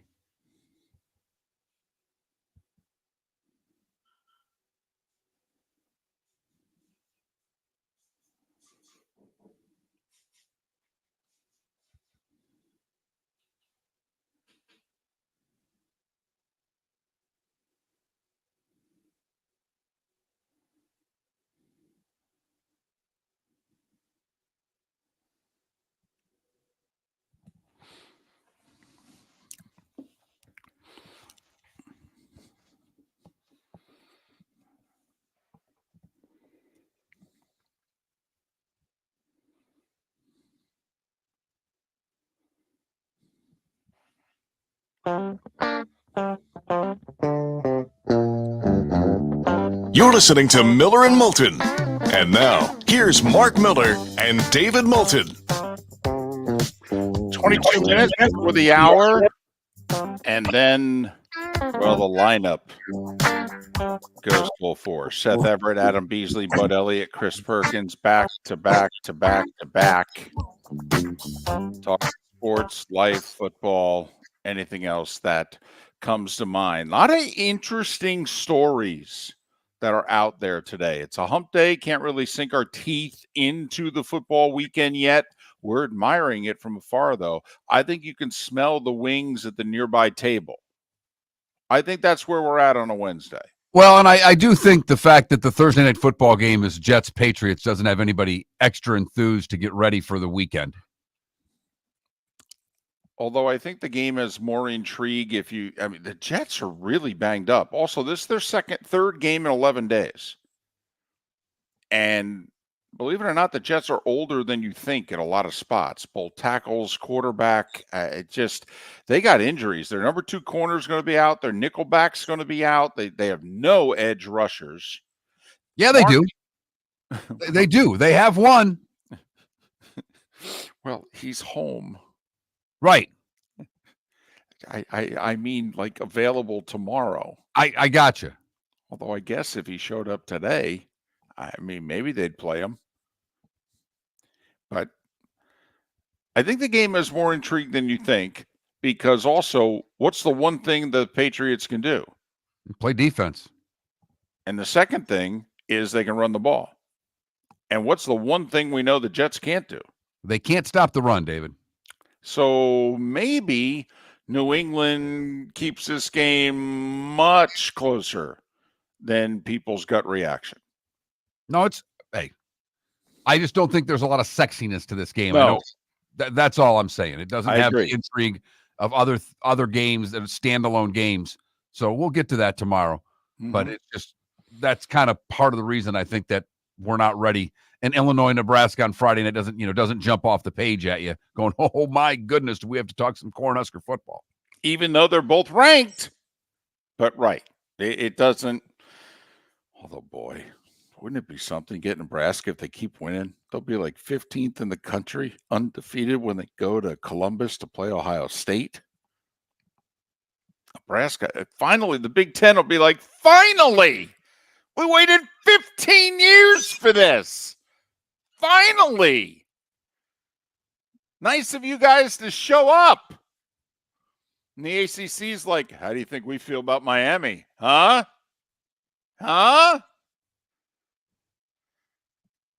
Patience. It's what my grandfather tried to tell me. I thought he was full of baloney, but you know what? 2024 college football season may be. Just might be. Patience rewarded.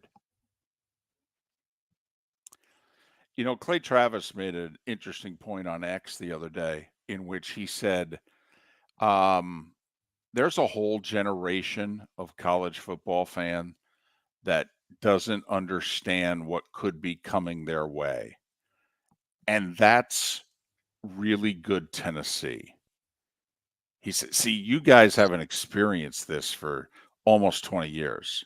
You guys don't remember the 90s and early 2000s. We were obnoxious. And I witnessed a lot of it. That was in my first marriage when they were dominating Georgia, and I went to a few of those Tennessee-Georgia games.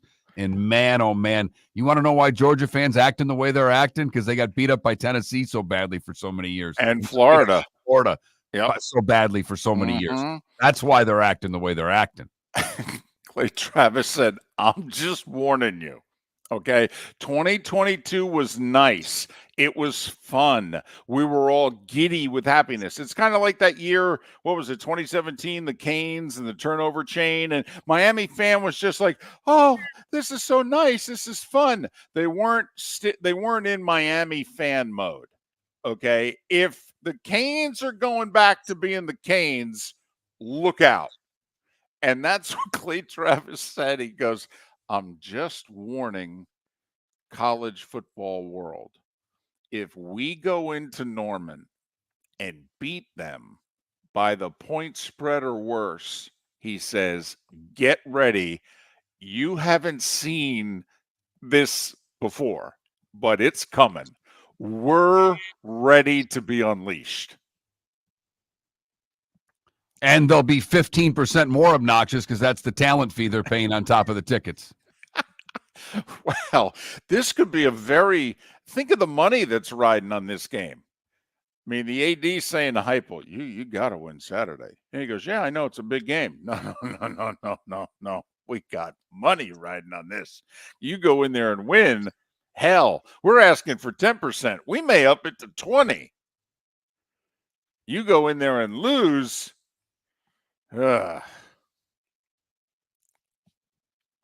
So I just thought that was funny. Tried to say, I'm just warning you. I am warning you. We have been texting amongst ourselves, and we are insufferable. And that's just amongst us. If we unleash that on you, look out. And all of that going on while Florida's in the shambles that they're in right now. Oh, my goodness. Thank goodness for the Gator fan that the Noles are as bad as they are right now. Because Georgia's obviously has their act together on high. Tennessee looks like they've figured it out. Mm-hmm. And all you're trying to figure out is how to buy out Napier. There's a few programs that are in real trouble. Florida, Mississippi State this week could be the two programs that have never been lower in the last 40 years than they are right now. I mean, the head coach of Mississippi State came out and said, guys, Ole Miss has 5 times as many people contributing than we do to NIL. It's either we got to get serious or we're cooked. I don't think Mississippi State will ever have the money to really compete. I mean, David, we've talked about this many times on this show. Of all the SEC teams that people don't think have money, Arkansas is one that has a ton of money. Ton of money. Mississippi State's No. not in that area code. Although they do have arguably the most beautiful college baseball stadium. I mean, they really do. It's a palace. It looks like the Padres Stadium. It's gorgeous. It's considered the college baseball destination. But there were 2 or 3 people that got together. By the way, 2 of them are named Rafael Palmeiro and Will Clark. I mean, a few people got together and said, that's where my money's going to go. Okay. It takes a little more money than that to do it in football, though. Well, and it's one thing to build a facility when all the money from the SEC's pouring in. It's another to get NIL money that you need to buy the players and the right players. Ole Miss has that money. Arkansas has that money. Mississippi State doesn't. Is there anybody's stock who's been going up more in recent years for getting fired than Dan Mullen? When he left Mississippi State, they were so angry at him for leaving for another fellow SEC school. And now look what's happened to Mississippi State. And would this have still happened if Mike Leach had stayed alive? I don't know that it would have. But there's no doubt that we could look back and say that his tragic passing was the end of Mississippi State playing anything resembling big-time football. But Dan Mullen had Mississippi State as the number 1 team in the country 10 seasons ago. 2014, they were the number 1 team in the country in November. Say that out loud right now. Just imagine that. Pick another school in the bottom 5 of a power conference. Wake Indiana, Forest, number right, 1 in football. in November. And then his first 3 years at Florida. Double-digit wins all 3 seasons. New Year's 6 bowls all 3 seasons. Beat Georgia. Lost to undefeated national championship Alabama, maybe Nick's second best team, by 6 in the SEC title game. Has anyone's stock risen more by doing studio work on ESPN2 like Dan Mullen's in the last few years?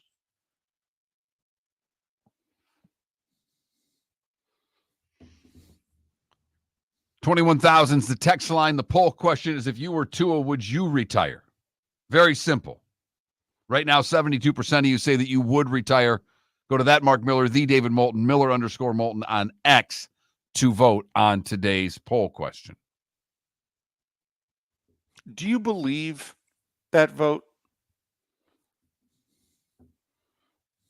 Well, yes, because the people that are voting yes, we had someone on X that responded and said something to the effect of, and I don't have it in front of me, I apologize, but since I voted yes because Tua's already made more money than I've ever seen in my lifetime, so it's a little easier for me to vote yes.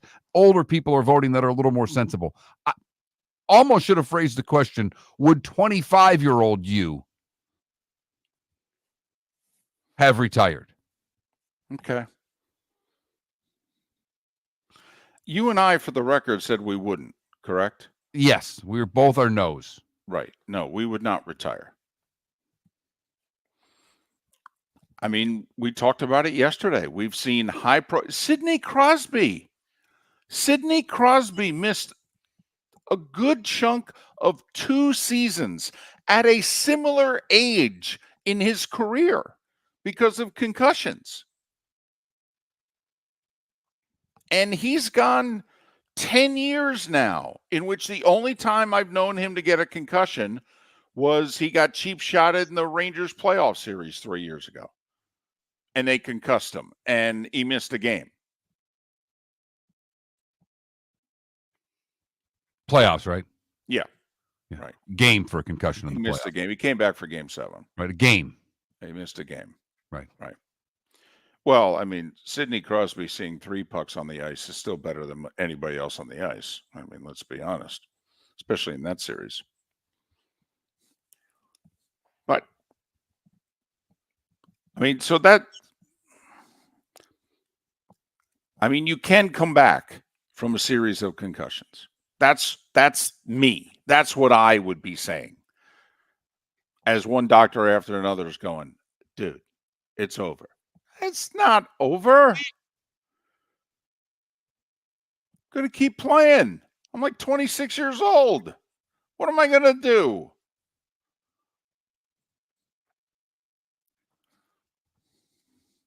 And took the Dolphins this long just to put them on IR. So, you know, they were all fighting even that part of this.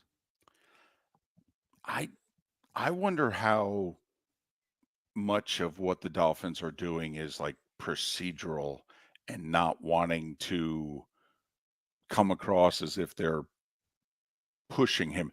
I also think they're trying to let the medical people decide that, you know, Mike McDaniel's kind of like, well, we're going to let the doctors tell us how we should treat Tua going forward. So since he was still meeting with the doctors, Mark, that's why I think they were waiting to find out the severity of the concussion, you know, officially, even though, I mean, obviously Chris Greer's on the phone going, yeah, we're interested in this guy. We're just interested in that guy. But Skylar Thompson now for the Dolphins. Do you know both their quarterbacks have started playoff games, though? I mean, Tyler Huntley started that Ravens-Bengals playoff game a couple years ago and actually played well. And they're going in for the go-ahead score in the fourth quarter, and I forget who the Ravens running back was, but he fumbles, and it was scooped up and run 99 yards the other way. Tyler Huntley's about to go into Cincinnati and beat Joe Burrow and the Bengals. And Skylar Thompson wasn't awful that playoff game in Buffalo. His coach just couldn't get him the plays in on time.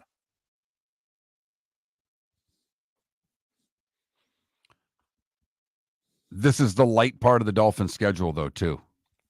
I know. What is it? Seattle, Tennessee, the Patriots. I mean, these are winnable football games. Yep. Jets and Dolphins both. We looked at there and they said, you know, get through that first week or so and then could really make some hay. Jets can still make that hay. Dolphins, oh boy. Can they tread water? Will Tua even come back?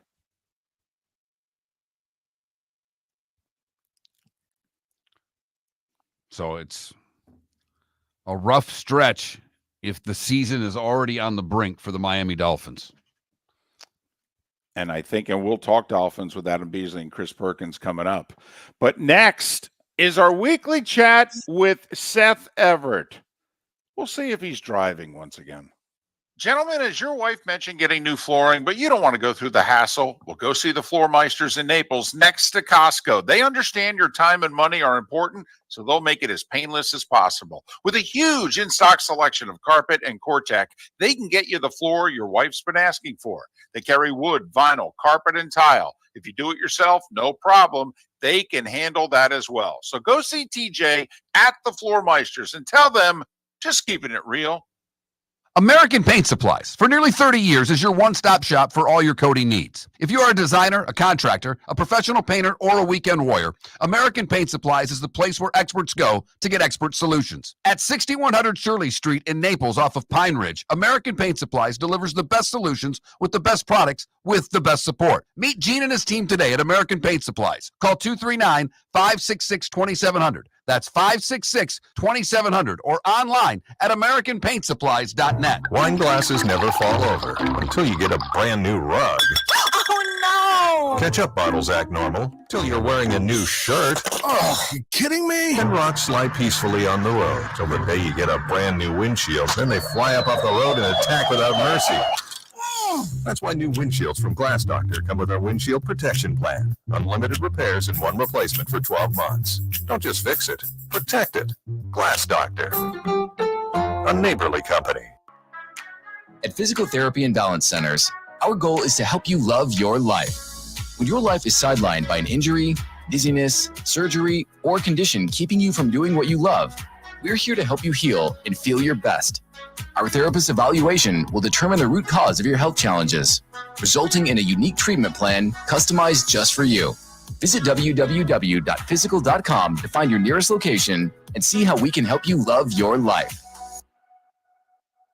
Visit Jason and Todd at the Diamond District. A natural diamond is the oldest artifact you will ever touch, and each is one of a kind. Jason and Todd of the Diamond District would like to meet you personally and share their love of natural diamonds and the positive impact of purchasing a natural diamond. We promise that in our vault sits the largest selection of GIA certified natural diamonds at the most competitive prices in the world. Jason and Todd look forward to shaking your hand and welcoming you to their Diamond District family. Mark Miller for Molly Maid. Why Molly Maid, you ask? Trust. Moulton was a customer for 15 years. Affordability. Didn't I just say Moulton was a customer for 15 years? Worry-free services. Our professional house cleaners are fully insured and a 24-hour warranty. Call Molly Maids today at 239-774-5839. That's 239-774-5839 or online at mollymaid.com/FTMYERS. That's mollymaid.com/FTMYERS. This is Miller and Moulton.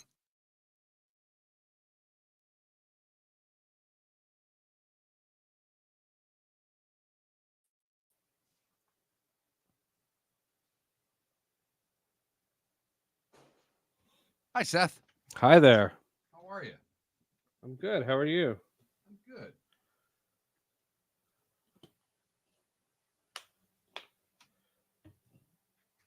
I'm getting better at my producer job. I'm actually posting each hour right after the hour now as opposed to the end of the show. Look at you. What do you mean posting? Like social media? No, podcast so people can download it. Ah, fun. If you're posting podcasts, could you help me finish Sports with Friends? Sure.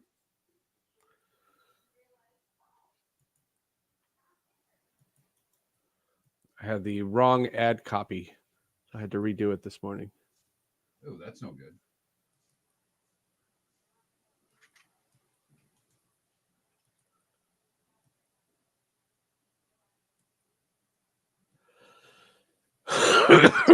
No class today? Yeah. So there's 14 weeks in this semester. I go up 9 times. So there's 5 weeks where I have to do it virtually. This is one of them. So there is class, but later.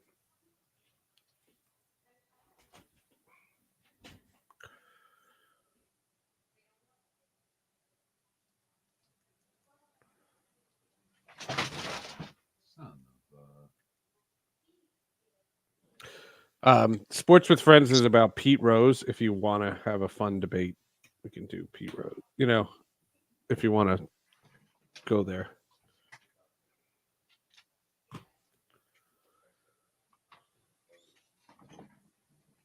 All right. My joke in the podcast is it's one of the oldest sports radio tropes. In the 90s, if you didn't have a topic, you just said, Pete Rose should be in the Hall of Fame. And bam, there's your show. You got that right.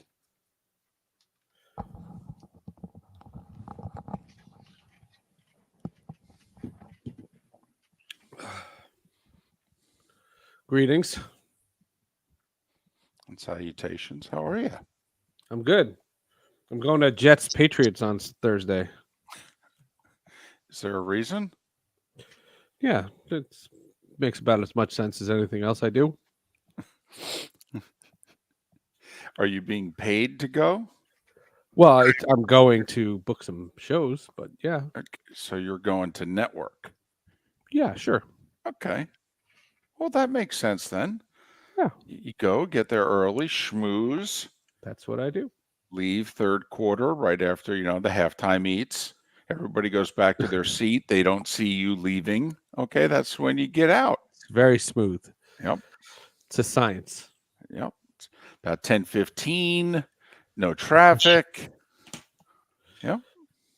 There you go. Got it figured out.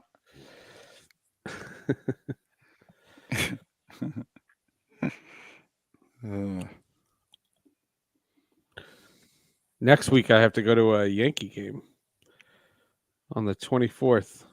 Yanks Orioles? Yanks Orioles, yeah. Hey, at this rate, they may clinch that night. They might clinch in Seattle, yeah. Yeah. How's What's that Yankees game? No, baseball. It just said that. Here you go. Sorry. Okay.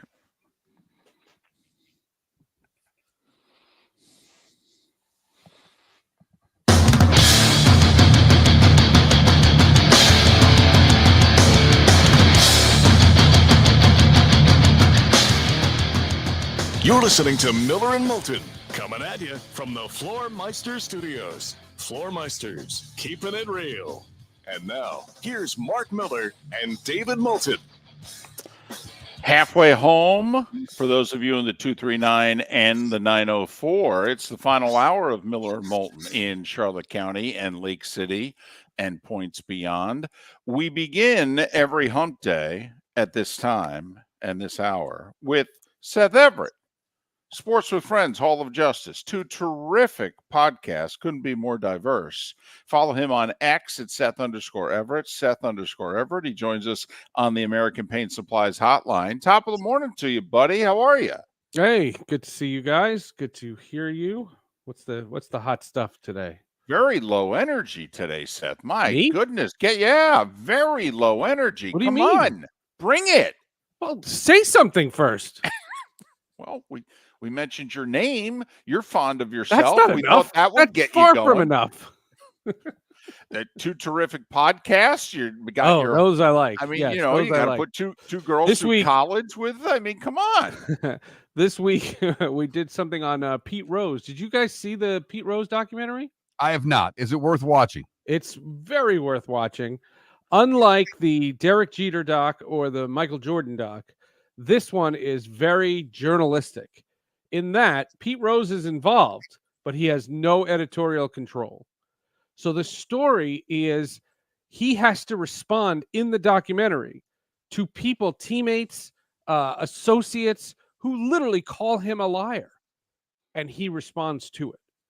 It's remarkable how accurate it is. And as somebody who's covered that story, I didn't cover Pete Rose, I'm a little too young, but as somebody who's covered that story, there are things in that doc I did not know. Like, I'm curious because for many of us, He was in jail. What? Well, we know that. Well, I didn't know that. Oh, okay.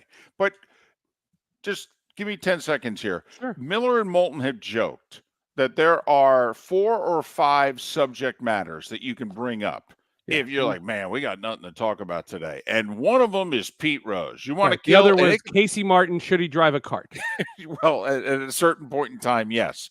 But so I'm curious. Many of us feel as if we've heard every discussion, done every debate. We have formed our opinions about Rose, the person, the player, and the Hall of Fame. So I'm curious, what did you feel you got out of it that you didn't know?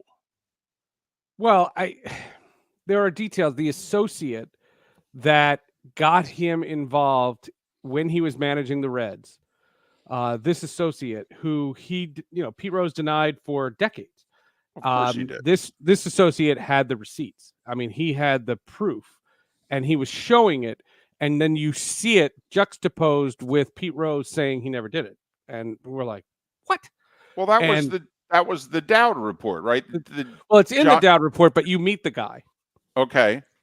And so, having read this stuff, I saw this and I was dumbfounded. The Mike Schmidt interview is remarkable. There's stuff about when he showed up at the Phillies honoring of the 1980 World Championship team, and he had the dust up with the woman reporter, and he called her babe. They have that whole dialogue. They have the apology that he makes. I don't think Pete Rose comes off as anything other than he has profited off of not being in the Hall of Fame.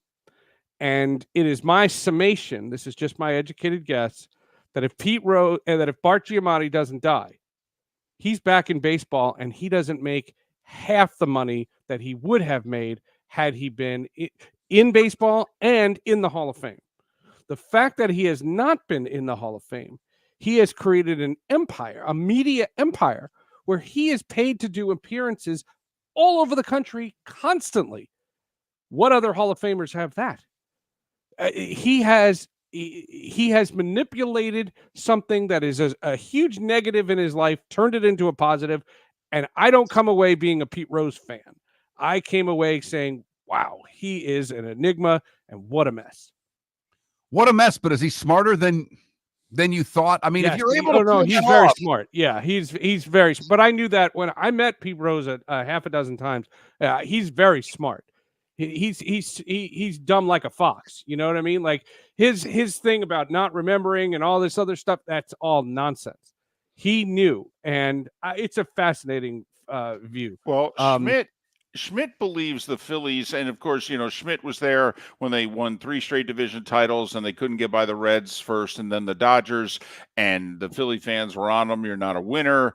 And Rose comes and the 80 Phillies finally get it done. And Mike Schmidt believes they don't win without Pete Rose. Yeah. He says that in the doc. He recorded that documentary at Citizens Bank Park before the ceremonies.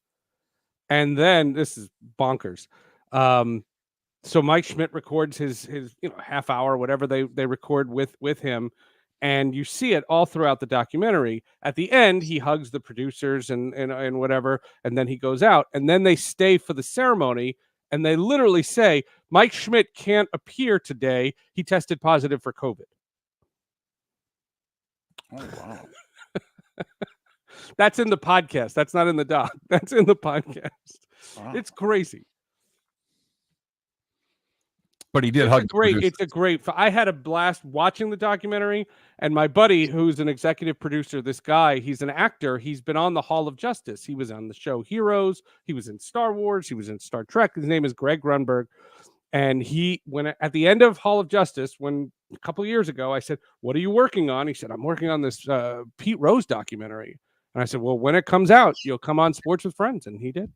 So you are convinced, though, because many of us, thought that if Bart Giamatti didn't die, that it was a lifetime ban, but we could review it after a year. Well, look at Faye Vincent and Steinbrenner.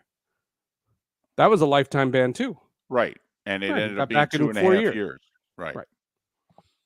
So you're convinced, and I'm curious, did you ever, because you worked for MLB, did you ever talk to Bud about Pete? About Pete specifically? Probably around the time that he applied for reinstatement. There was a time in the mid 2000s, Daryl and I think, had Bud on, and I think we talked about it then. I would have to look to see, if there's an archive of it or something, but I do remember talking to Bud about it. Yeah. I talked to Manfred about it too. Over the years, I covered this thing, and I've done interviews with Pete Rose. In Seattle, he did an appearance, and I did a whole hour with him once. I remember I had to do a bus interview where he was on a bus with fans, and we did that with Pete Rose. My whole career, I've interviewed this guy. What Miller and Moulton have never understood about this, Seth, is why you can't have both.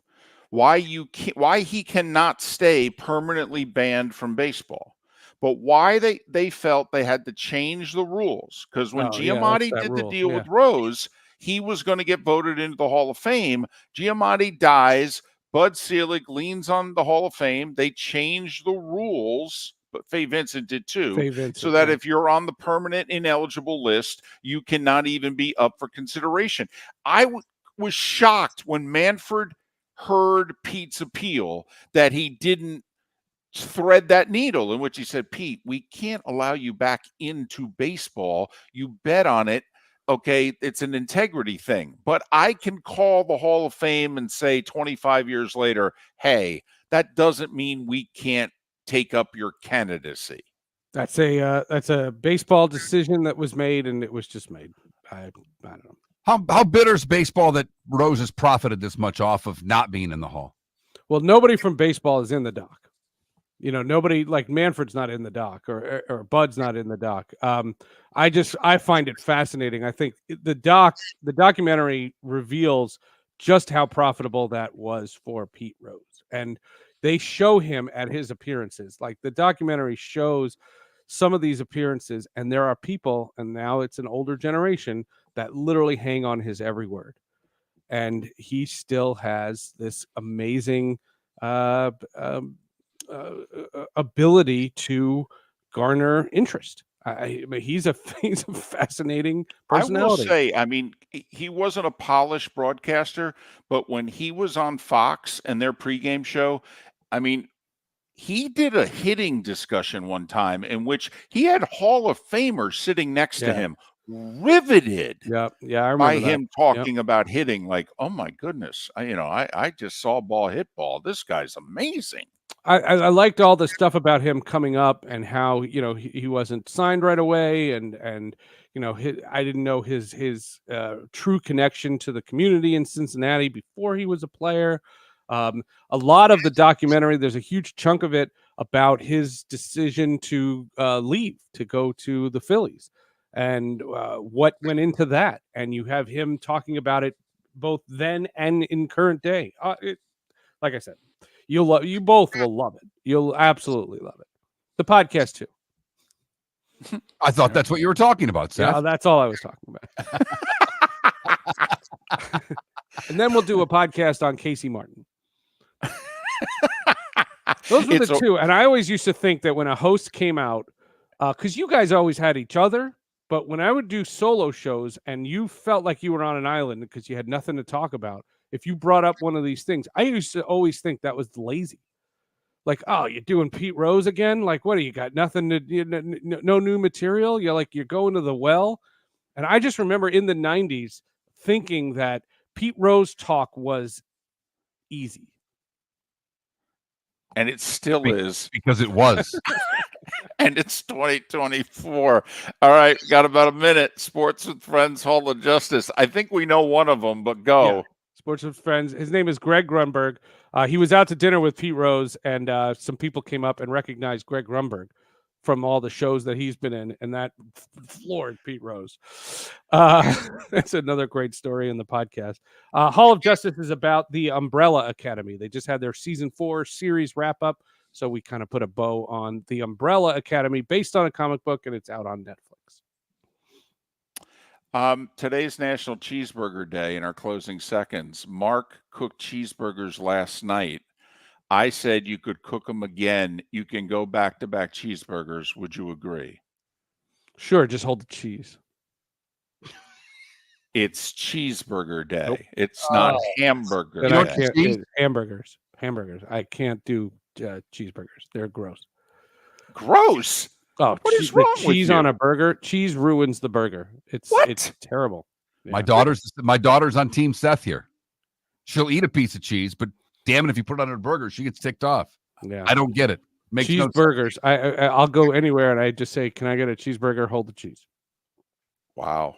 I do chicken and broccoli. Hold the broccoli. Our friendship is teetering right now. Seth Everett, Sports with Friends, Hall of Justice. Seth_Everett.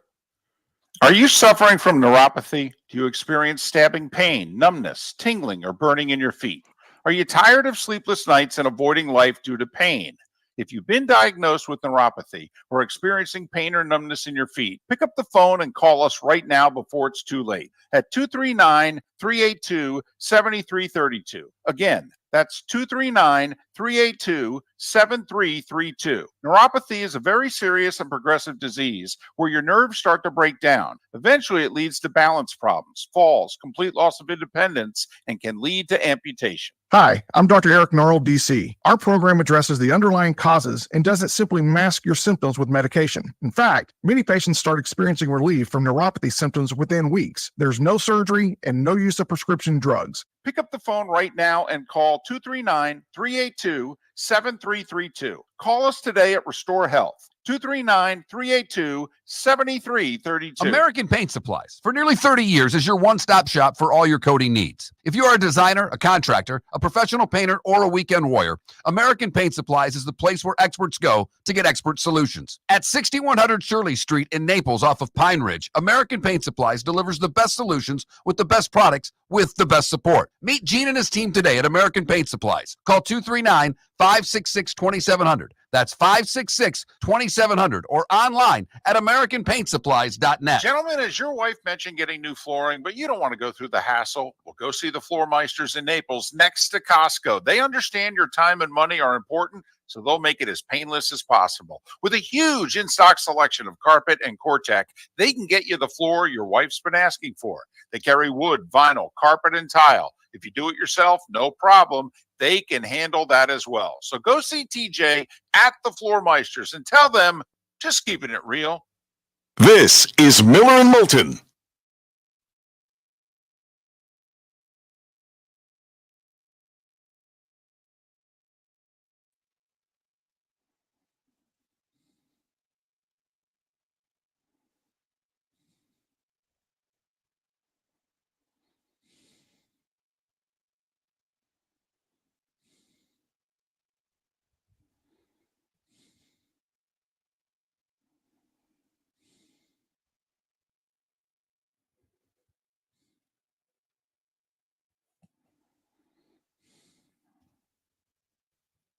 HBO, by the way, is the documentary Finn's Brett.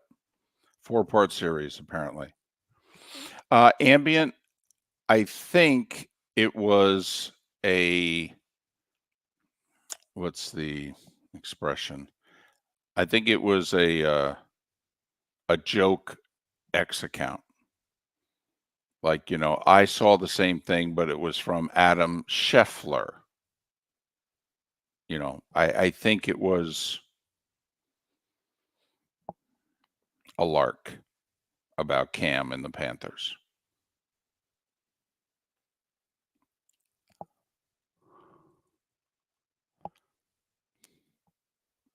My goodness. Do you know what today is, David? Today's National Cheeseburger Day. It's also Media Day for the Florida Panthers. It's unbelievable.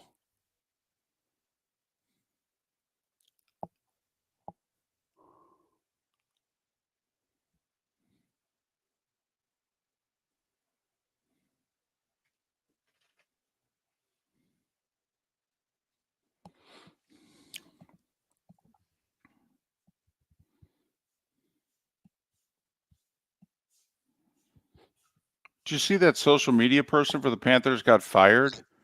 It was like a week or so ago. The whole thing that they were putting in their center ice thing, something to do with the Stanley Cup, and it got released, and they fired that person. Wow. I did not see that. No. Yeah.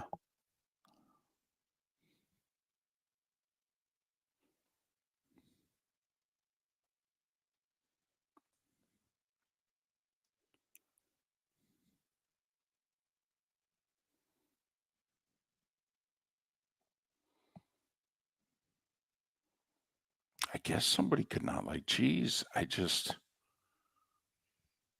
seems so. My daughter does not like macaroni and cheese. She doesn't like cheeseburger. So she'll eat pizza. She'll eat a piece of cheese. She likes stromboli more than pizza. I laugh at her. I don't like pizza. I like stromboli. It's a pizza that's folded over. I don't know what to tell you.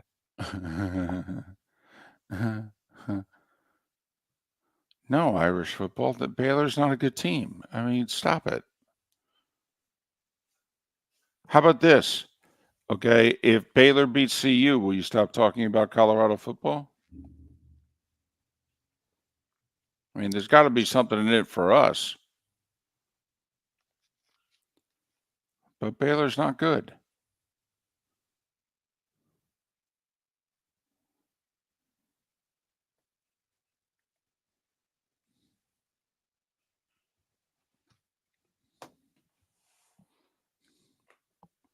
Oh.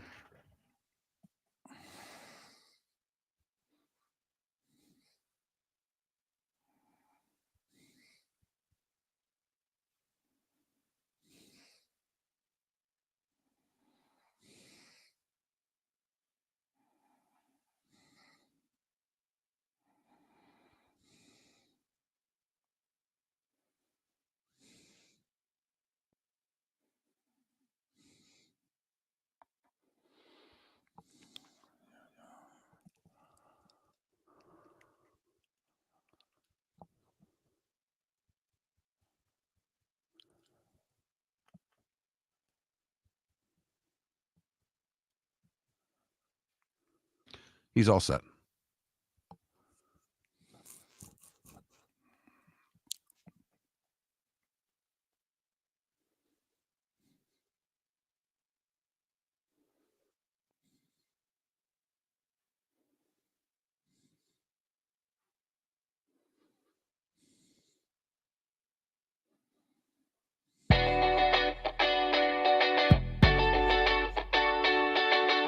You're listening to Miller and Moulton. And now, here's Mark Miller and David Moulton. And joining us, our weekly guest from Pro Football Network is Adam Beasley. He covers the NFL with a focus on the Dolphins for Pro Football Network, profootballnetwork.com. Follow him on X at Adam, the letter H Beasley, Adam H. Beasley. He joins us on the American Paint Supplies hotline. Adam, it's David and Mark. Thanks for doing this. Good morning. How are you? A little busy down here in South Florida. Things are happening around the Miami Dolphins. I can't imagine what that is. All right. Why did they wait so long to put him on IR? Were this simply just waiting for doctors? I did think they said on Monday that they wanted to get some more information. So yeah, this was. I think it was almost inevitable. I mean, you look at how the history of him and the time he's missed after concussions, and it was like 2 weeks after the first one, indefinitely after the second one, but maybe come back after 4 weeks. So I think 45 days. That's what it's going to be between the Bills game and the Cardinals game, which is the first time he can return. Is a really long time, but I mean it's also a really unique situation where a guy's had his fourth concussion is 5 years and third concussion in 24 months. So I don't know if there was anything more to it than they were just making absolutely sure that all the I's were dotted and the T's were crossed. And they together agree that, hey, it's not a good idea. Even if an independent neurologist does clear you before that 45 days is up, you're not going to play before then. Adam, we made the comment earlier in the week on this show. We've got the people who are into his corner and people who didn't like him. But no one in the last year, or 6 months anyway, when discussing whether Tua should get paid on our show brought up concussions and his injury history. Okay. And I'm just curious, was that something that was on your mind? Were other people in and around the Dolphins still leery about his concussion history, or did one clean, healthy year make us forget everything? Both can be true. I think the 2023 season, to your point, first time ever playing an entire season. This is the first time. That was the only time, including this year now, the only time since his sophomore year of college that he didn't miss multiple games in a season due to injury. And I mean, that's not, just luck, right? I mean, there at some point, a player is injury prone, and that's unfortunately the reality with Tua Tagovailoa, particularly with head injuries. Don't think that this wasn't a big part of the conversation internally. They said all the right things publicly, over the past 12 months when every time we would ask, and it was certainly taking into account. And you kind of look, I mean, his guaranteed money is big, obviously, but it's not as big as some of his peers. And I think a lot of that had to do with his questions about his health. And I think, honestly, that's part of the reason it took so long to get the deal done, because Tua's agent is a very, very smart and savvy guy. And he knew that this was a possibility. So he wanted to do anything he could to protect his guy financially if this happens. So, I don't think it was a non-factor, but to your point, it was definitely less of a factor than it was, say, 12 months ago, because he had passed the test, right? He had gotten through the entire season healthy, went to the Pro Bowl, got into the playoffs, did all those things all those boxes he had to check. But yeah, I mean, in the back of your head, you always have to wonder, is he one more hit away from trouble? Well, there's no doubt. And if that's the case, if even with this, we don't know. I mean, yeah, you said he comes back to Arizona. There's no guarantees of if and when with a concussion, because there are so many unknowns. If Tua has to walk away, does he still get paid?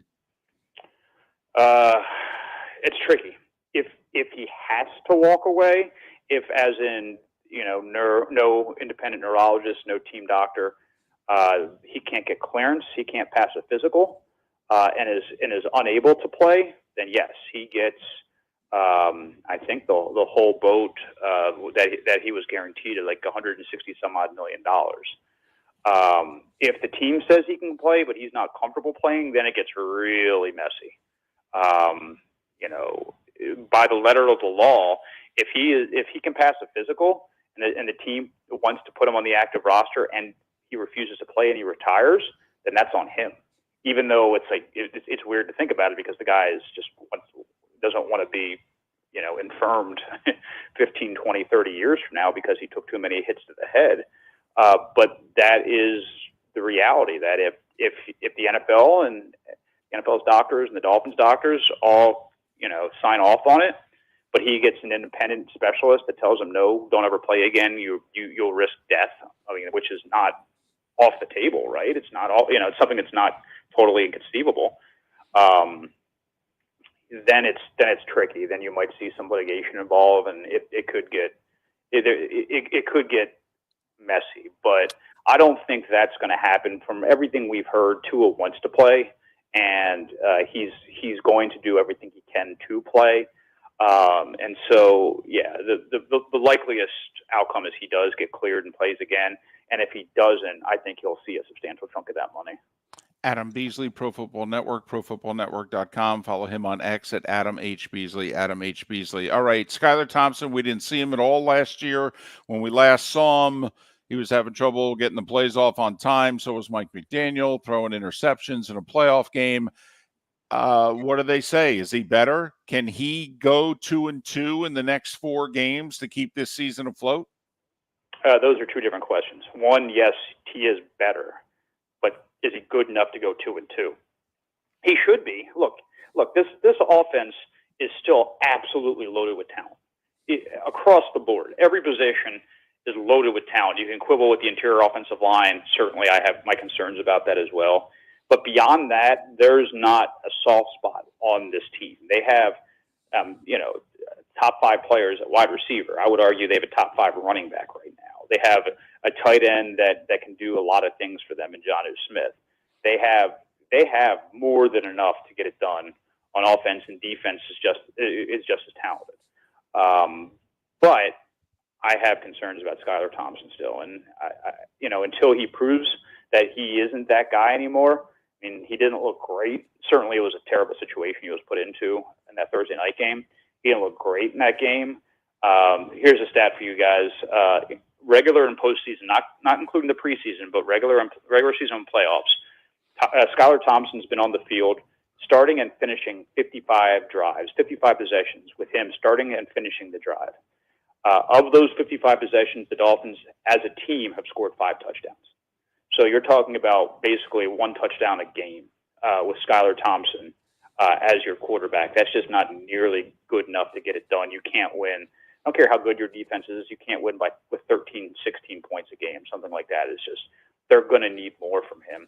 And they're going to give him all the support in the world, and they're going to do whatever they can. And I think they're going to tailor the offense more to his strengths. And we're going to see some things on Sunday we haven't seen the first 2 weeks. But I also think that there's a reason that they brought in Tyler Huntley, and it's not just to hold a clipboard.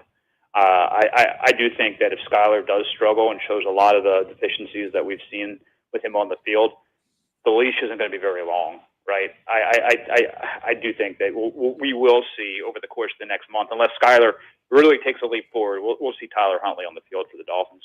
Well, isn't this Mike McDaniel's job to run the damn ball? I mean, this is something you just mentioned. Achane, who's one of the best running backs in the game. They've got tight ends now that can block a little bit. I mean, isn't this where they've got to just really commit to running the football, because Seattle's not great against the run? No, you're absolutely right. I mean, it doesn't help that Raheem Mostert's banged up, and we'll see if Jeff Wilson can play. So they got some questions at running back for sure. But yeah, I mean, Achane, he is a stud. I think Jalen Wright, who we'll see more and more of, very, very good young player. Yes, run the football. Do what you need to do, obviously, in the passing game to keep them honest. Here's a crazy stat for you guys. Tyreek Hill and Jalen Waddle combined had their lowest yardage output together since the trade for Tyreek 2.5 years ago. in a game that Tua Tagovailoa have played. I think it was something like 65 yards combined they had in that Bills game. The lowest output combined when the three of those guys are on the field at the same time. There's a reason. The Bills in that game played zone defense over 80% of the time. They only blitzed 4.5%, I think, percent of snaps, passing downs. 4.5% of the time they blitzed. All right. They were in cover 2 37% of the time. Like, they basically sat in cover 2 all game saying, you know what? Any run you want to do, any underneath stuff you want to do, we don't even believe you can do it. Okay, so we're gonna put an umbrella over the back half of the field, and there's anything underneath. If you can get to it, good luck.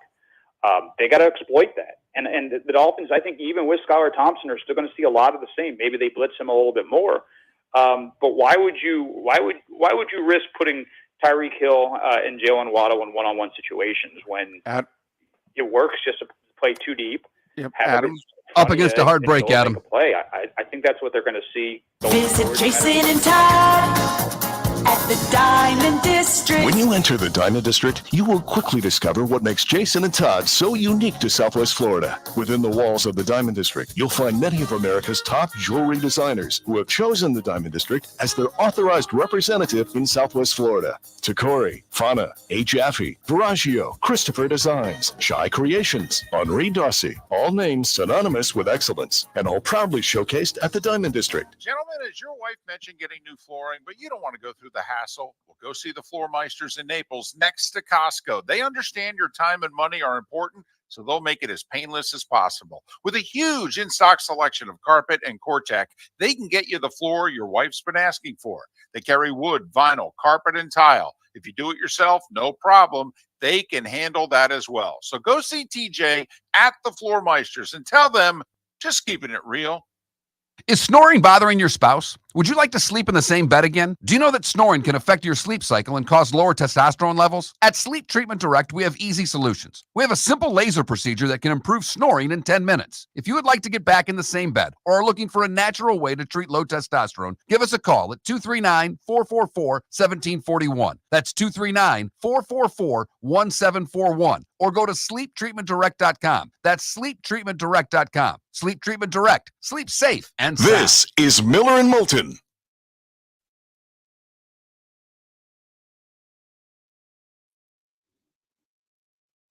I was able to talk to him there. Okay. Just, I let him know we were up on a hard break, and I apologized, but I don't know what else to do. Right. I cleared one spot out. I couldn't keep clearing spots out. I didn't have room to do it.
Morning, bud.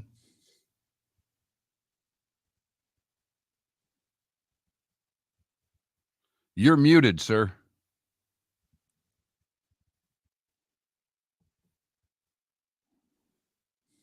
Bud, you need to unmute your microphone. You got to. I can see that it's muted, and I can't unmute it.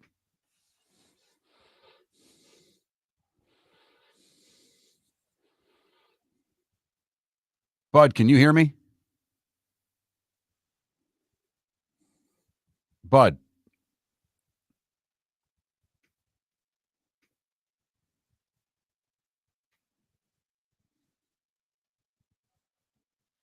Bud, can you hear me?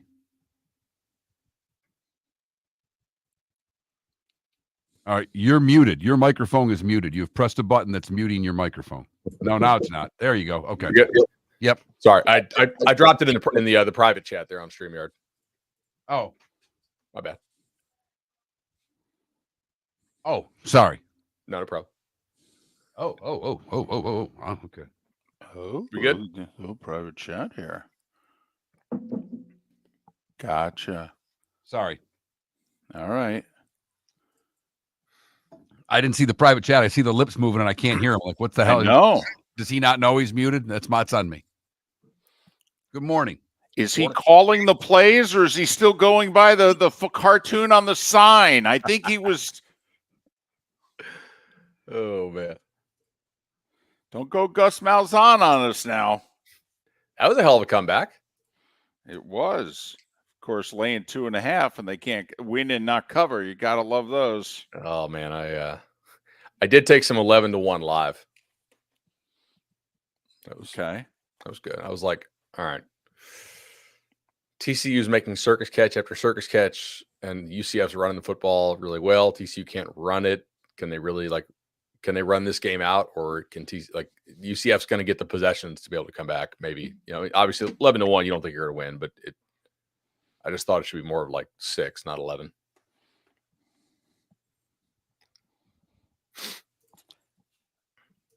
This will come up, obviously, but I'm kind of excited about Saturday night in Tampa. I am too. I want to see what both sides bring here. Let's go. It's an interesting test for Miami.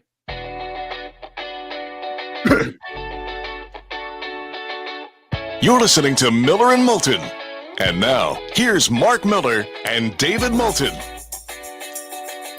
It's this day and time when Bud Elliott joins us. He of 24/7 Sports, the CBS Sports family, Nolecast, Cover 3 podcasts.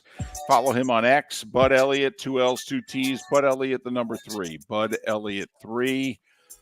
Hey, how are you? You just, you haven't seen your wife in 3 weeks, right? I mean, is she still living in the house? Your kids, they still know you? Everything all right? Yeah. Actually, we played some pickleball yesterday, which was kind of like I don't, get out a whole lot during the football season, but I had a really efficient day. Like we didn't have no interruptions during the workday yesterday, right? So I was like, oh, look at this. I got everything. Like there's usually some kind of nonsense comes up, and you got to deal with it. But like now, it's like I got everything done I need to do today by 4. Let's go. Wow. Let's go do something. Very Central Floridian of you there. And you picked pickleball. My house is 3 houses down from our little community pool park and Gotcha. basketball court, but they got a pickleball set up too. So, all right, I've never played it before. It was cool. Name the Mark did this to me earlier in the week. I thought it'd be good to do it to you. So, what was it, Mark? You asked. Name the second best team in the Big Ten right now. Yes, because my vote was USC. I'm going to vote Penn State. Really?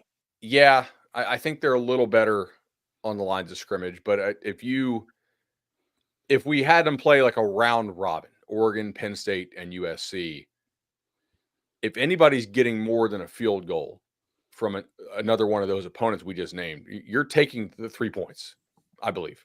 Okay. I think it's pretty well clustered. Also, if you're the Big Ten, I do believe you're rooting pretty hard for USC on Saturday. Oh, yeah. Because that drastically, if USC wins on Saturday, the odds of the Big Ten getting 4 teams in the college football playoff, I think, skyrockets.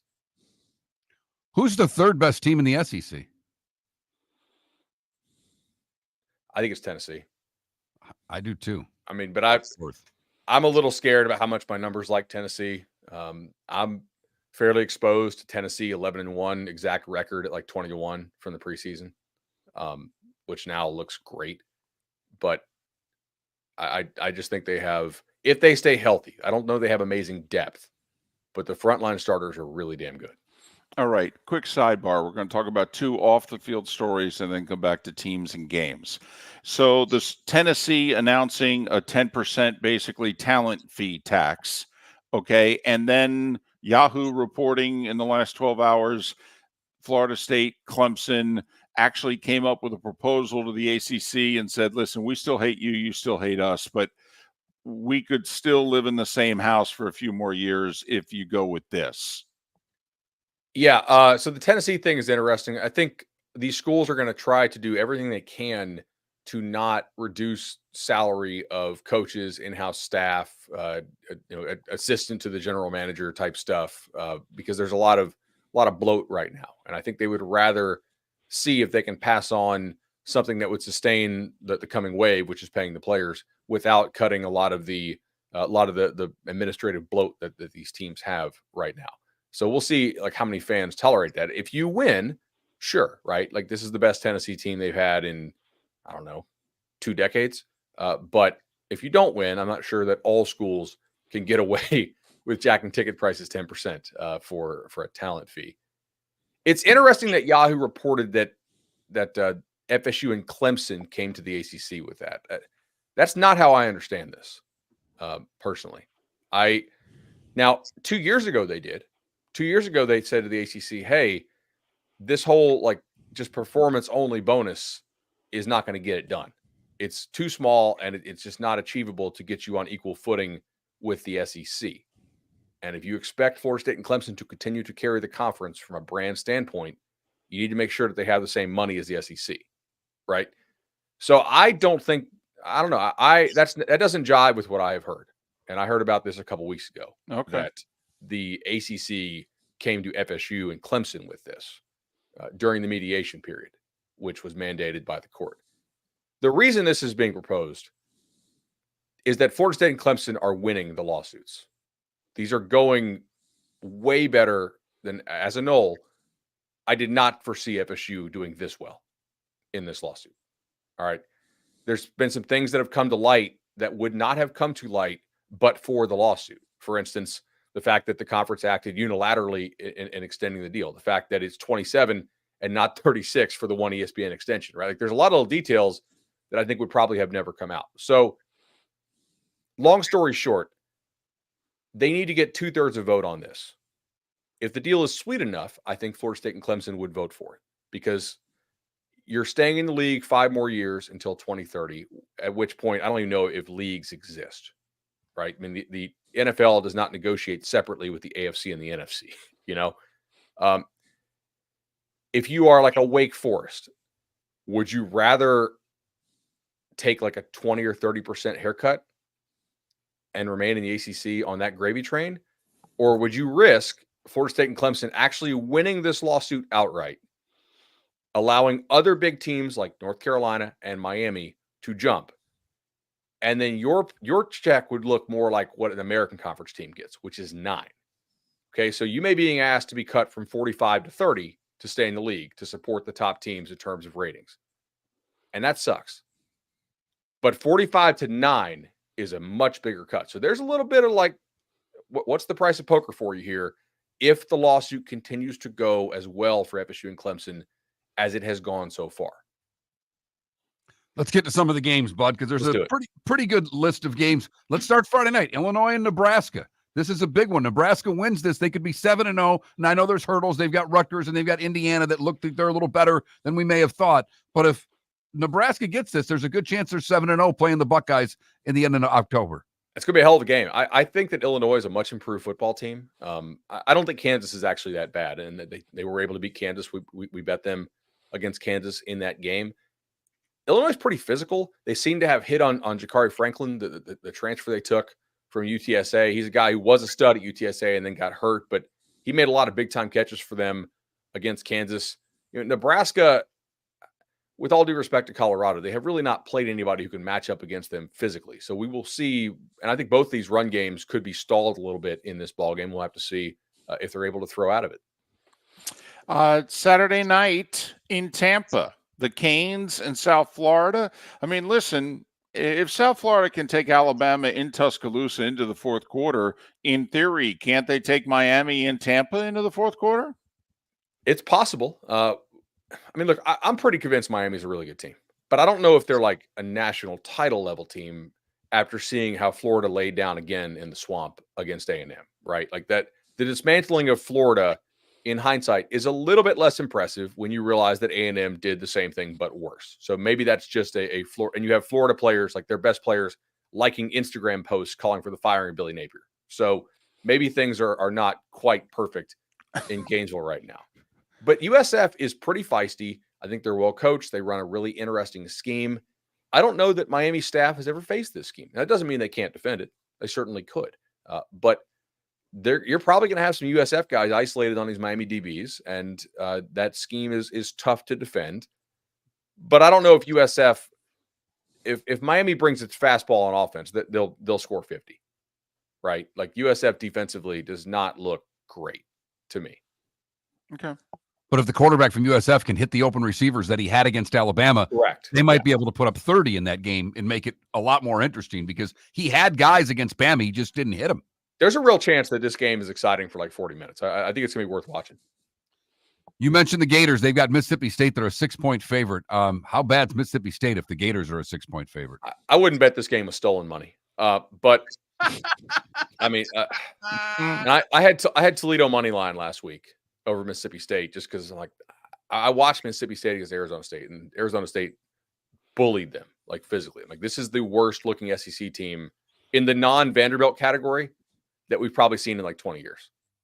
They just don't have, there's no way you can watch Mississippi State and tell me they have SEC quality players. If Florida shows up and cares even a little bit, they will walk Mississippi State. But I don't know that I can really trust the Gators to show up and do so. So from a betting perspective, if you want to jump on whatever your app is, I would rather just bet Florida on the alt lines and lay like 15 or 17 at some outrageous price for a little pizza money. Because if Florida shows up, it really could be ugly. But I don't know that I trust Florida to show up. All right, Saturday afternoon, the Big House. We've got it on CBS. We're fired up for it. USC, Michigan. This has been the Rose Bowl game more than any other. First ever Big Ten game for the Trojans. Michigan with a change at quarterback. Michigan going back to Alex Orji, the quarterback that I believe they built their entire offseason around. If you judge their intent of what they wanted to do this season based on their action or inaction in the transfer portal, they did not go out and get a bunch of receivers, right? They were planning, from my perspective, to run a lot of spread option type stuff and lean on that defense and be a physical run game. Well, Davis Warren, the quarterback who beat out Alex Orji, is not a runner, and but he is an interception thrower. He threw another 3 against Arkansas State, and that's just not going to work, right? You need to, if you're going to play that kind of game manager guy, you actually need to manage the game and be a caretaker of the football, and he has not done that. So Michigan going back to the very low variance, maybe low point offense with the spread option. Can they ugly this game up in a way that they were unable to do against Texas? That's really what this is going to come down to. If USC scores 28 or 27, they're going to win the ball game. But there is some alternate universe in which Michigan's defense just absolutely just, mans up, bullies USC physically, maybe get some turnovers, and maybe they win 17-14. I could see that happening. Tennessee and Oklahoma, the Vols are a 7-point favorite on the road in Norman.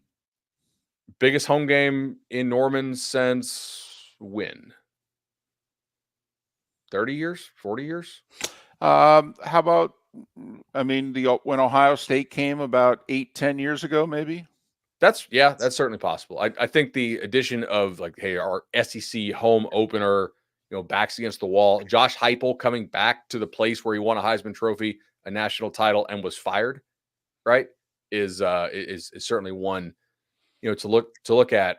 Their offensive line has been really poor. They've been really banged up at receiver. I like Tennessee here. I don't know that I love Tennessee here at the price because Tennessee has been winning and covering so much. I mean, they are a little inflated. And it's just not an easy place to play. And Venables is still an elite defensive football coach, and they have a really good defense in Oklahoma. So I think Tennessee comes out of here and gets the win, but I'm not really convinced it's going to be totally smooth. I thought I read where this is the biggest home dog that Oklahoma has been in a conference game since the Clinton administration, before Josh Heupel in the late 90s. Basically before Stoops. Stoops either first year or the year before Stoops. So John Blake was the head coach of Oklahoma right before Stoops, and he was not actually very good at coaching, but he was a damn good recruiter. And so when Stoops won the national title in his second year, like those juniors on that team were the guys John Blake recruited. But obviously that was that would have been what, like 97, 98? Yeah. Yep. Oklahoma's almost never bad, by the way. Like them and Ohio State, they're not always great, but they're like, you got to really search pretty hard for like legitimately bad years from those two. Utah, Oklahoma State. Can the Fighting Gundies get it done? I think they could. Ultimately, Utah's defense has been a little like slightly leaky this year, which has surprised me. Not in the first half against Baylor, but in the second half, Baylor moved it a little bit. Utah State actually moved it on them some this past weekend. So I'm a little suspect on that, but also Oklahoma State, like on a play-to-play basis, should have been dominated and lost by Arkansas. I mean, Arkansas outgained them by 350 yards in Stillwater, but Arkansas also just committed ridiculous turnovers and penalties in one of the all-time just boneheaded collapse efforts there. So I think Oklahoma State will have a chance in this game, but I would still pick Utah. This could be the game if you've had a really good day and you want to try to make some more money, or you've had a really bad day and you want to try to even up. 10:30 Saturday night, Battle of Unbeatens, K-State at BYU. I kind of like K-State here. I know some smart people who like BYU. I respect them. They are playing a really, really good brand of defense this year. But BYU's quarterback had 5 turnover-worthy passes last week against Wyoming, a dreadful Wyoming team, and only one of them were picked. So to me, I don't know that the process is necessarily reflecting the results there with this BYU offense quite yet. If you watch the SMU game that the kid played, he also a little bit of YOLO ball, maybe not what you want out of BYU. And I do trust Kansas State to go and get the win. But I mean, that's a scary line. Like if you're the Big 12, you want Kansas State to win that. You do not want Kansas State to go down as a 6.5 point favorite to BYU, because then it really saps your ability to get 2 at-large teams or 2 teams into the playoff potentially. He's Bud Elliott, 24/7 Sports, the CBS Sports family. Cover 3, no cast. Follow him on X, Bud Elliott 3, Bud Elliott 3.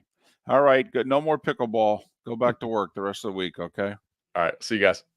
Bud Elliott, kind enough to join us once again here on Miller and Moulton. How about that? I don't think he's ever had an hour and a half off during the college football season in all the years we've known him. And he played pickleball. I don't know whether I'm supposed to love that or hate that. I know. And he's the young guy on the show, and he's playing pickleball.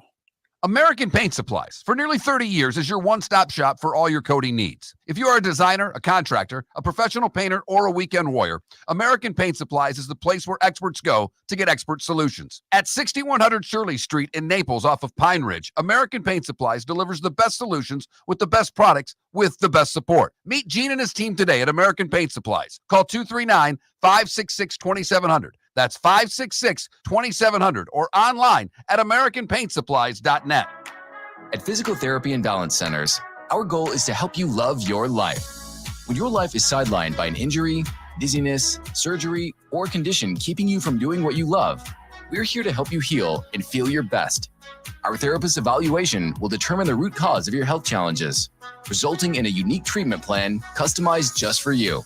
Visit www.physical.com to find your nearest location and see how we can help you love your life. Wine glasses never fall over until you get a brand new rug. Oh, no! Ketchup bottles act normal till you're wearing a new shirt. Oh, you kidding me? And rocks lie peacefully on the road till the day you get a brand new windshield. Then they fly up off the road and attack without mercy. That's why new windshields from Glass Doctor come with our windshield protection plan. Unlimited repairs and 1 replacement for 12 months. Don't just fix it, protect it.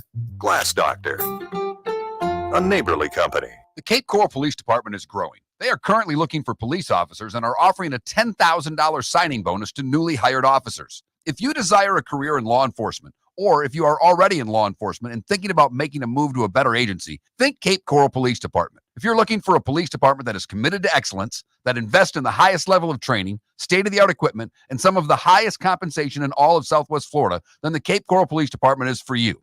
Visit capecops.com. That's capecops.com. Mark Miller for Molly Maid. Why Molly Maid, you ask?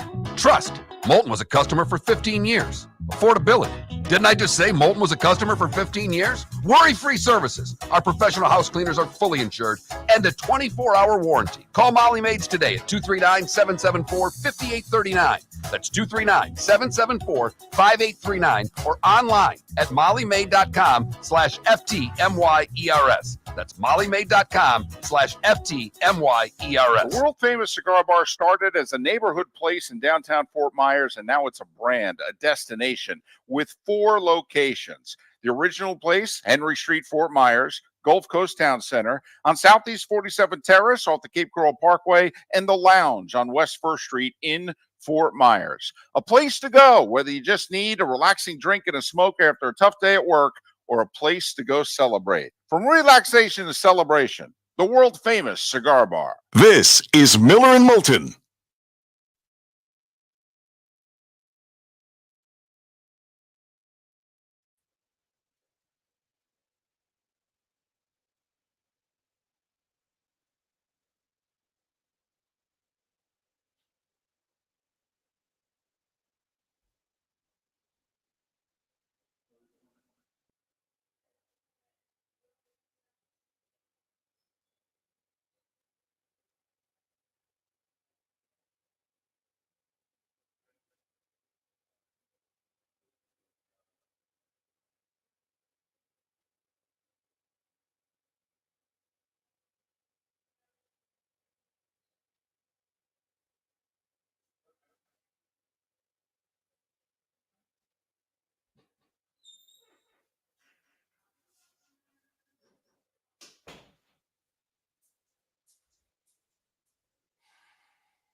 Did you see the Marshall coach at his weekly media thing?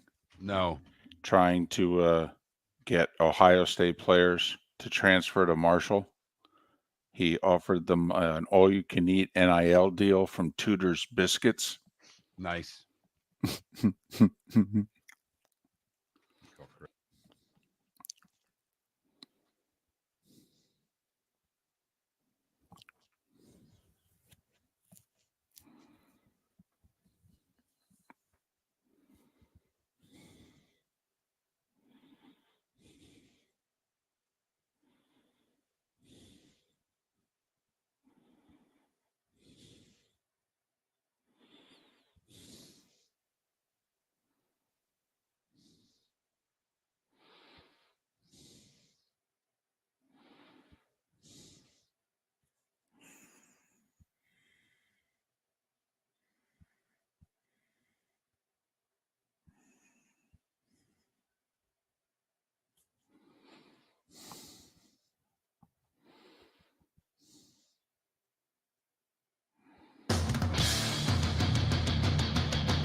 You're listening to Miller and Moulton, coming at you from the Floor Meister Studios. Floor Meisters, keeping it real. And now, here's Mark Miller and David Moulton. It is the bonus hour, the Diamond District bonus hour of Miller and Moulton in the 239 and the 904. Thanks so much for being with us. Miller and Moulton, millerandmoulton.com, Miller_Moulton on X. Chris Perkins, kind enough to join us. He, the outstanding columnist for the Sun Sentinel, sun-sentinel.com. Follow Chris on X at Chris Perk, P-E-R-K. Chris, David, and Mark, boy, nothing happened on your beat since we last talked, huh? Oh, man, this is the best reality show on TV, isn't it? I mean, my goodness, the Dolphins are always doing something. Well, they're definitely always doing something, but last week, there's no way for it to have gone any worse. It's impossible. The team didn't play well. Tua gets hurt early, and now we're in a position where we don't know what the future lies for the Miami Dolphins, Chris.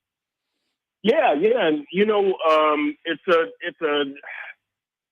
on the one hand, it's kind of a predictable situation. On the other hand, I think that a lot of people with Tua being healthy all year last year thought, okay, he took the jiu-jitsu classes, he added some weight, he learned how to fall. This concussion thing is pretty much behind us. But now here we are in week 2. Tua's got a concussion. He's on IR, which means he has to miss the next 4 games, not the next 4 weeks, the next 4 games. It's going to be a total of 5 weeks because of the bye.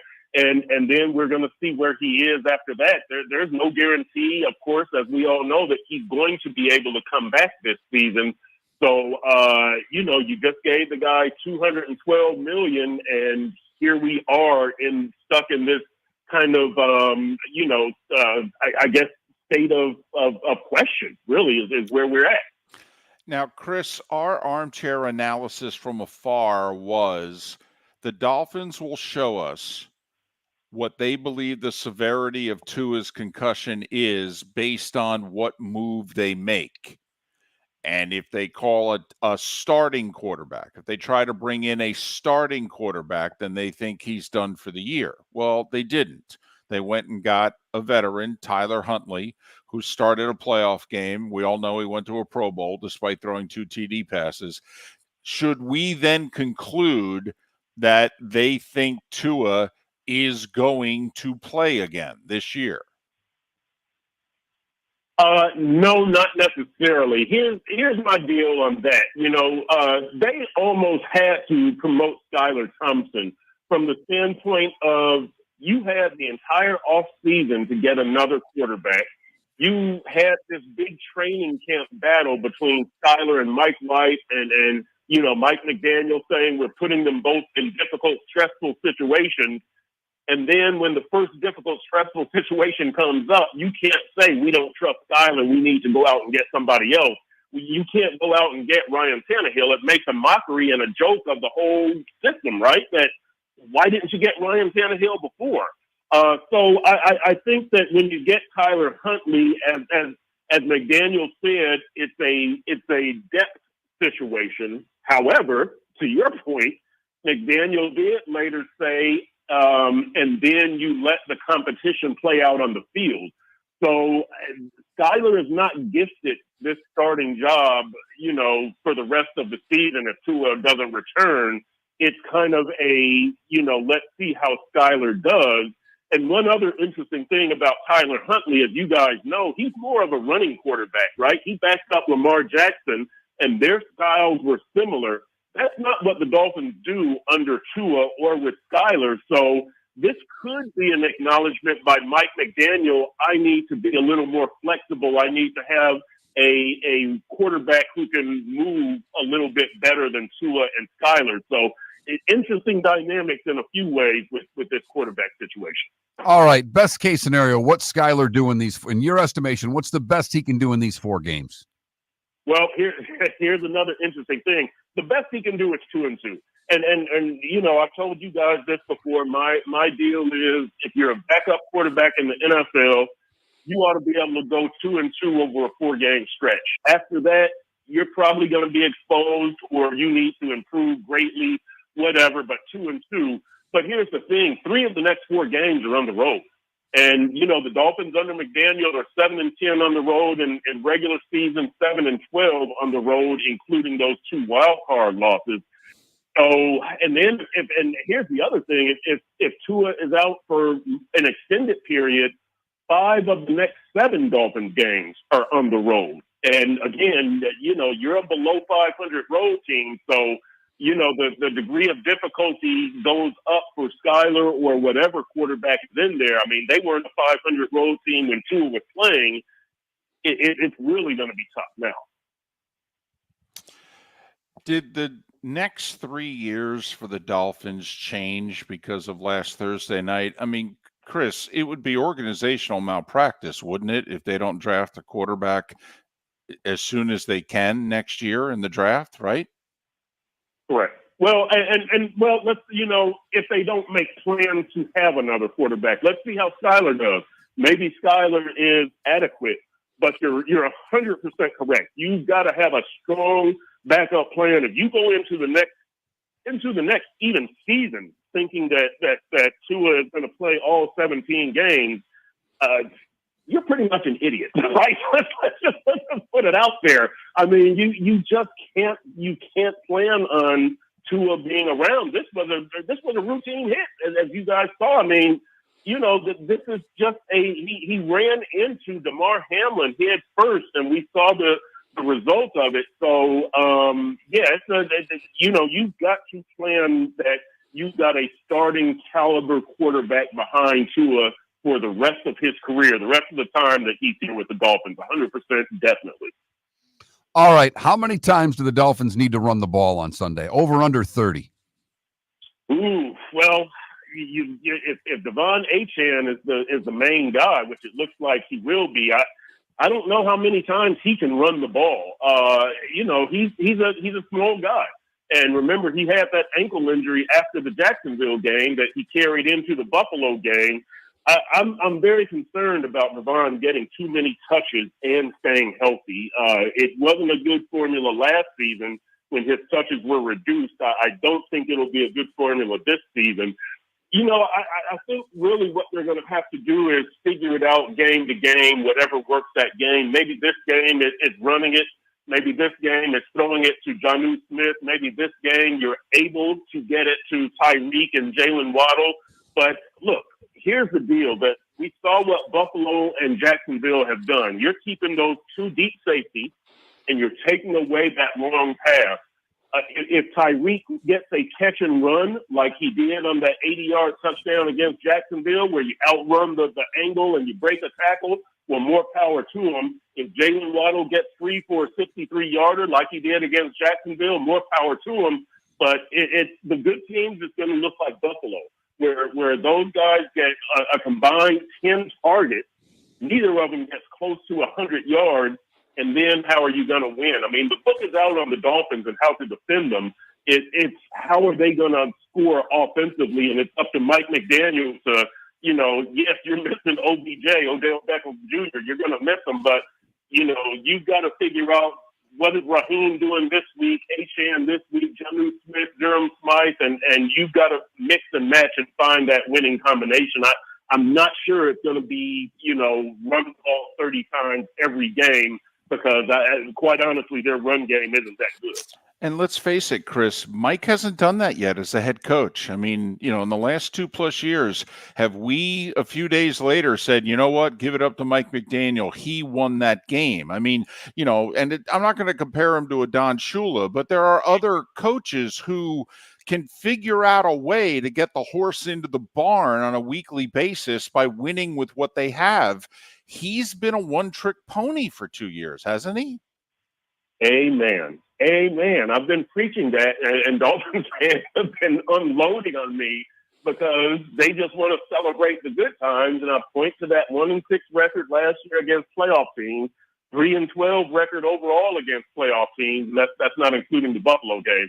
And last year they averaged 16 points per game in those 7 games against playoff teams because the book is out on them. You keep those 2 safeties deep.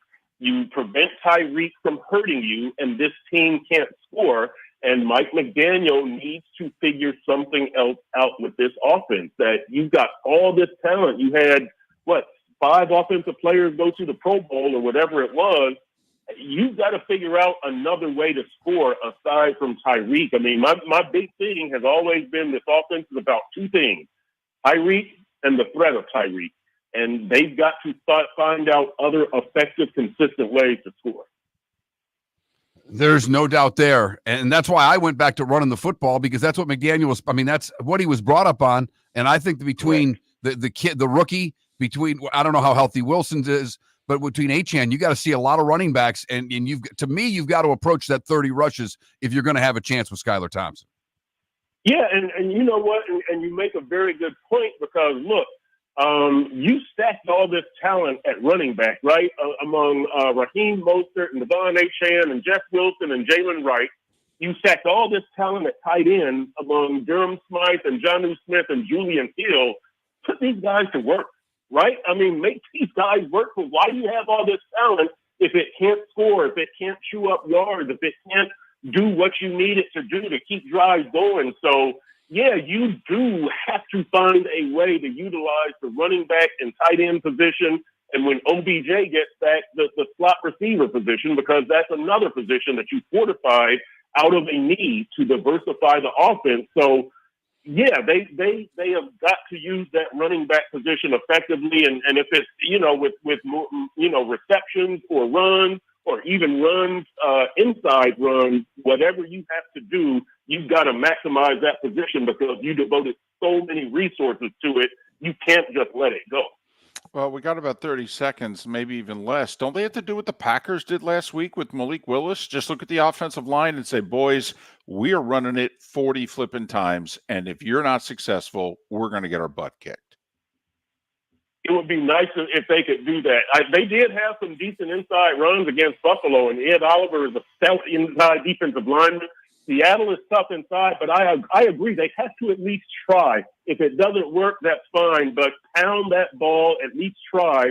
And yeah, to try again, you've got all these resources. You've got to use them to their fullest capability.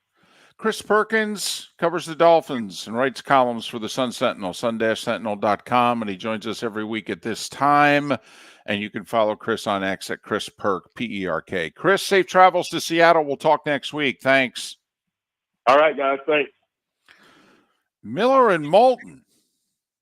We'll talk about some of what Chris had to say next.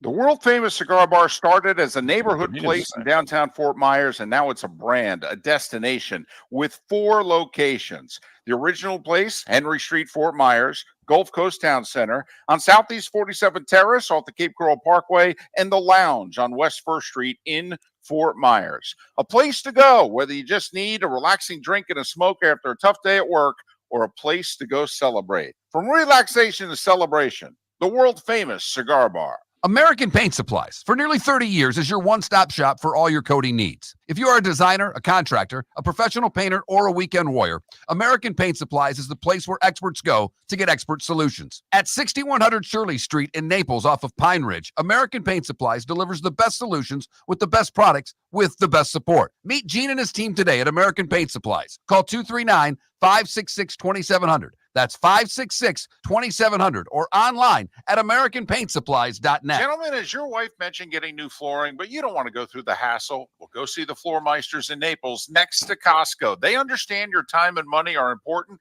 so they'll make it as painless as possible. With a huge in-stock selection of carpet and Cortec, they can get you the floor your wife's been asking for. They carry wood, vinyl, carpet, and tile. If you do it yourself, no problem. They can handle that as well. So go see TJ at the Floor Meisters and tell them, just keeping it real.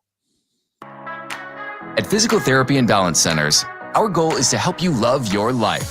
When your life is sidelined by an injury, dizziness, surgery, or condition keeping you from doing what you love, we're here to help you heal and feel your best.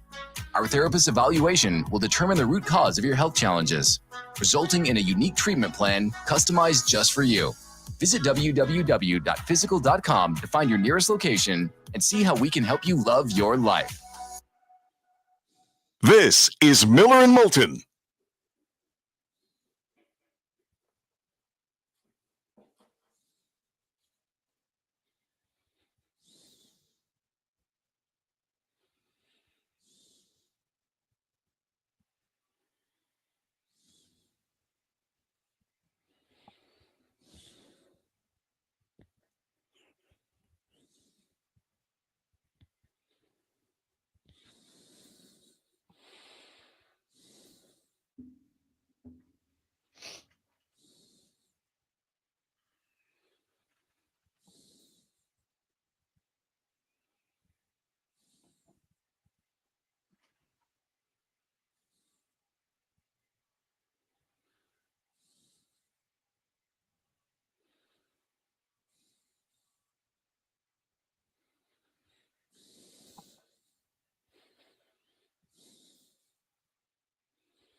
Hello? Hi, Debbie.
It's always nice when you get the call during the break. You get it done during the commercial break. Oh, that was, yep. I said, Debbie, thank you for the call. I got 2 minutes.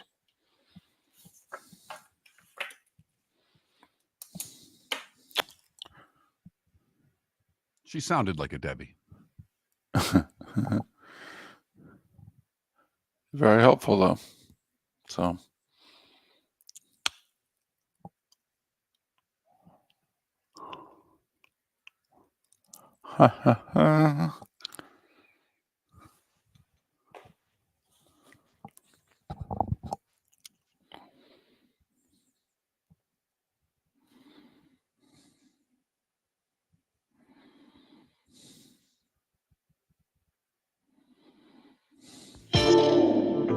Welcome to the bonus hour, brought to you by Jason and Todd at the Diamond District. And now, here's Mark Miller and David Moulton. 21 minutes past the hour, about 15 minutes away from the good, bad, and ugly. What's on tap? Today was the day when. Our final thoughts, a pick or two. Whew. Show got busy there. 4 guests in a row. Seth Everett, Adam Beasley, Bud Elliott, Chris Perkins. You miss any of it? Go to millerandmoulton.com and download what you missed. Our poll question, by the way, was if you were Tua, would you retire?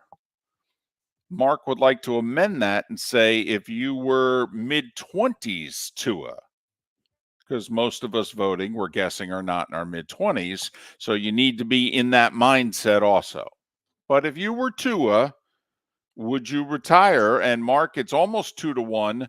64% say yes, they would. Yeah, I don't believe them. I think it's really easy to sit on the outside. And I guess because maybe the other part of it is that we'd all like to retire. Who wouldn't? Now, as you're Adam, in a position with Tua where the money's there that you don't, money's not an object for these guys. Now, as Adam Beasley of Pro Football Network pointed out about an hour ago, so if he is medically cleared to play by Dolphins doctors, NFL doctors, he is medically cleared to play, and he decides to retire, the Dolphins do not have to pay him. If, however, he is not medically cleared to play, The doctors go, yeah, we're not going to clear you. You're done. He gets paid.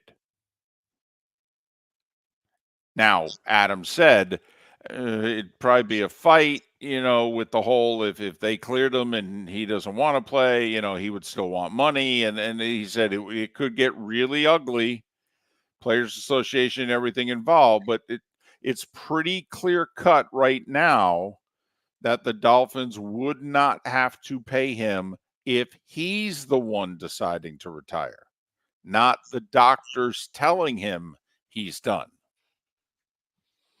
So, however, the signing bonus he's got, I mean, when he signed that contract, that money's in the bank.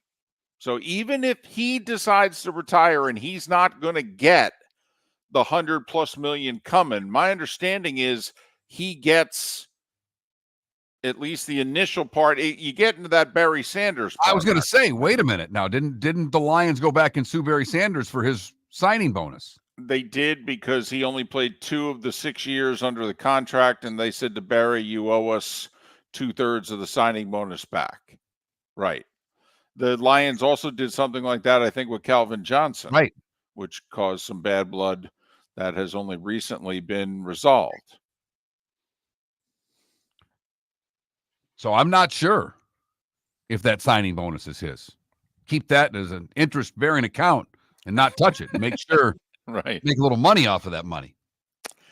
So, but anyway, that Mark Miller, the David Moulton, Miller_Moulton on X, vote accordingly. So far, 64% of you say you would, in fact, retire.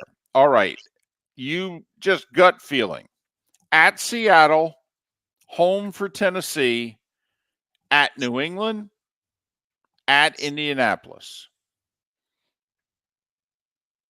3 road games: Seattle, New England, Indianapolis. I think I'm with Chris. I think 2-2 is a reasonable expectation for the Miami Dolphins over these 4 games. I mean, shouldn't they be able to get one of those 3 road games? Seattle, New England, Indianapolis?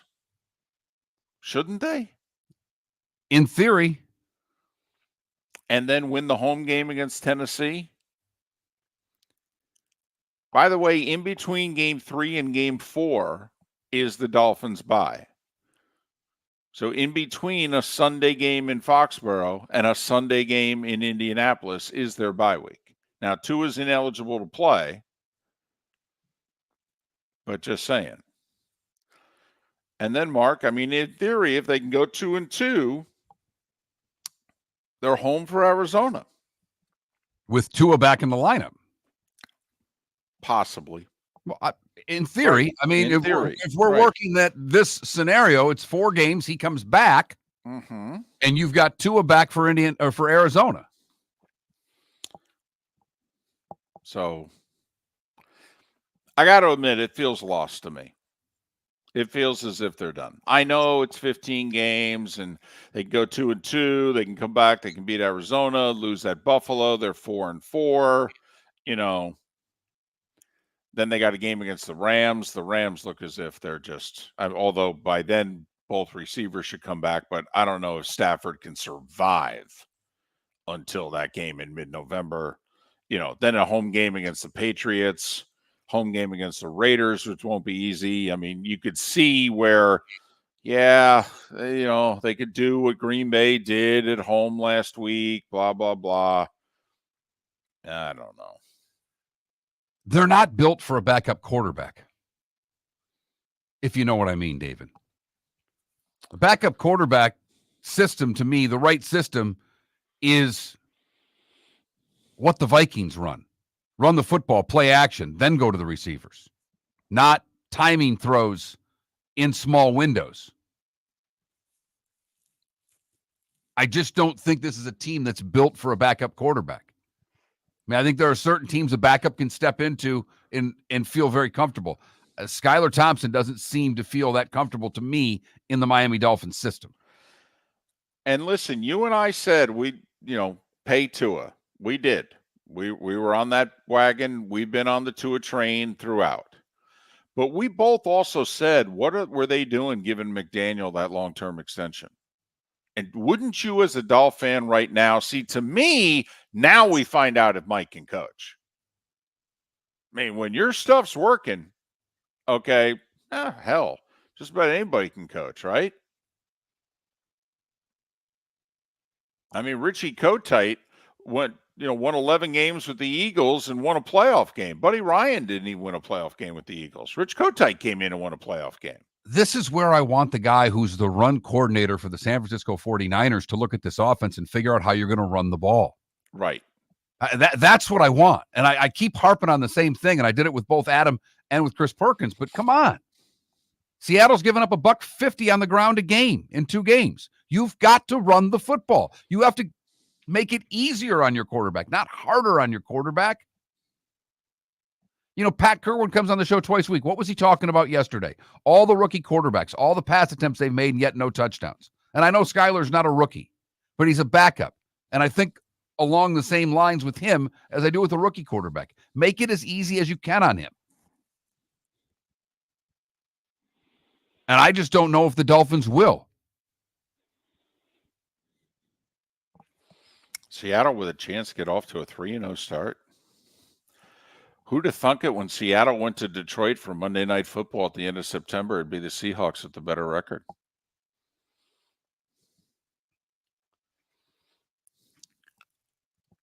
They're undefeated. They may get it done again this week. They haven't shown a whole hell of a lot, but wins are wins in the National Football League. No, they struggled early against Denver. They struggled mightily for a long time against New England. But hey, 2-0's 2-0, baby.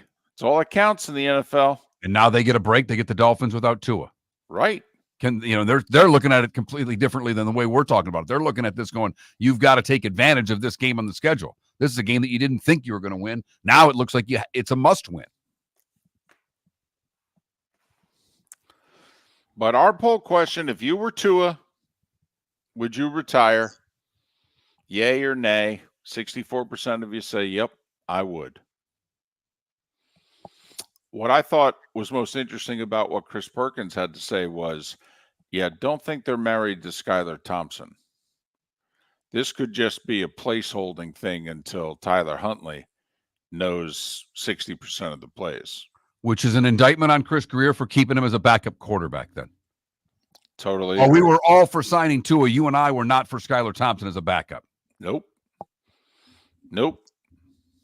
We've wanted teams to invest in the backup quarterback, not stand on the sidelines and hope and pray. And that's where the Dolphins are right now. All they have is hope.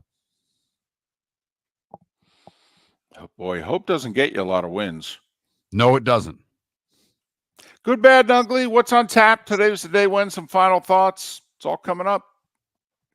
Glasses never fall over until you get a brand new rug.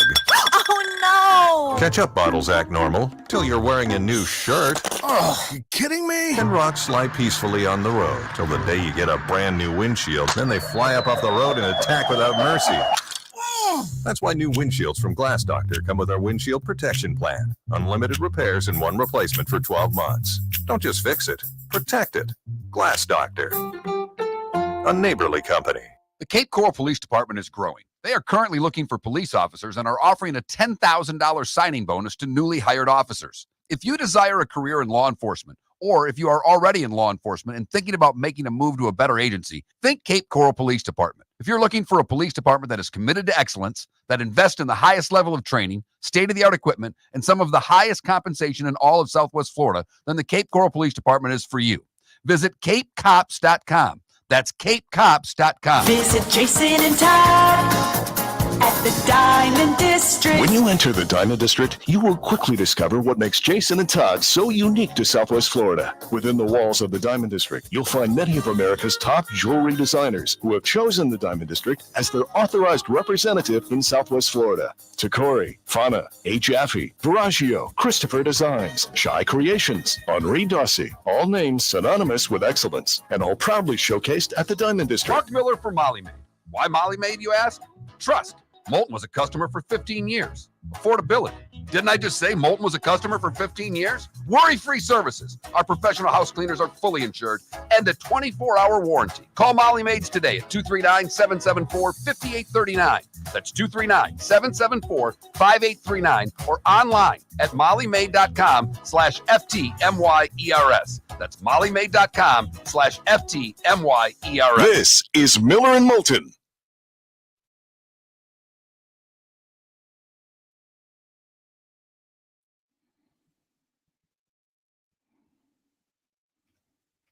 I've come a long way, David. Okay. When a text comes in that says, I think you guys sell advertising much better than you talk sports, I had typed, thanks for your support, and then didn't send it. Mm-hmm.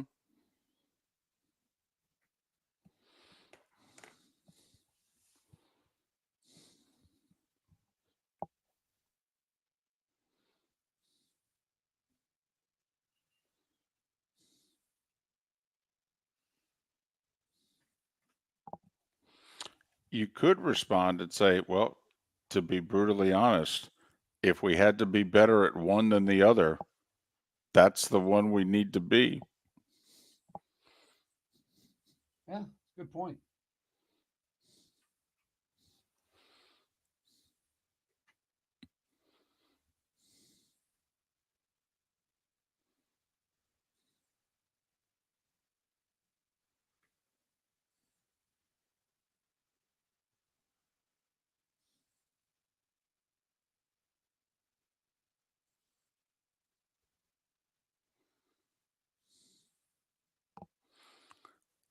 Sled Puppy, who are you talking about?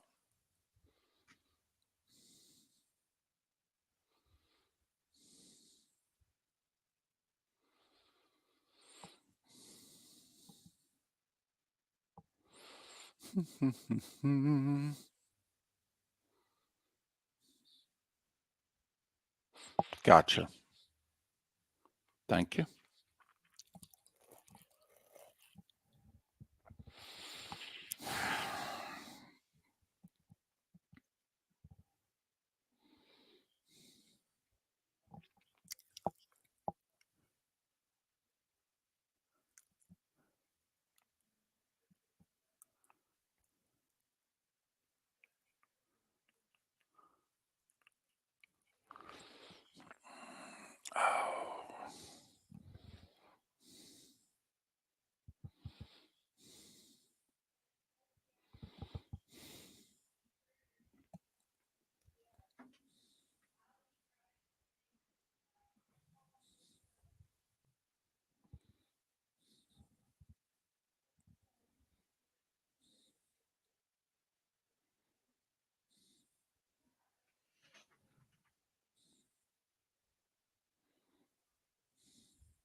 Welcome back to Miller and Moulton. Text the guys what's in your mind at 21,000. That's 21000. And now, here's David Moulton.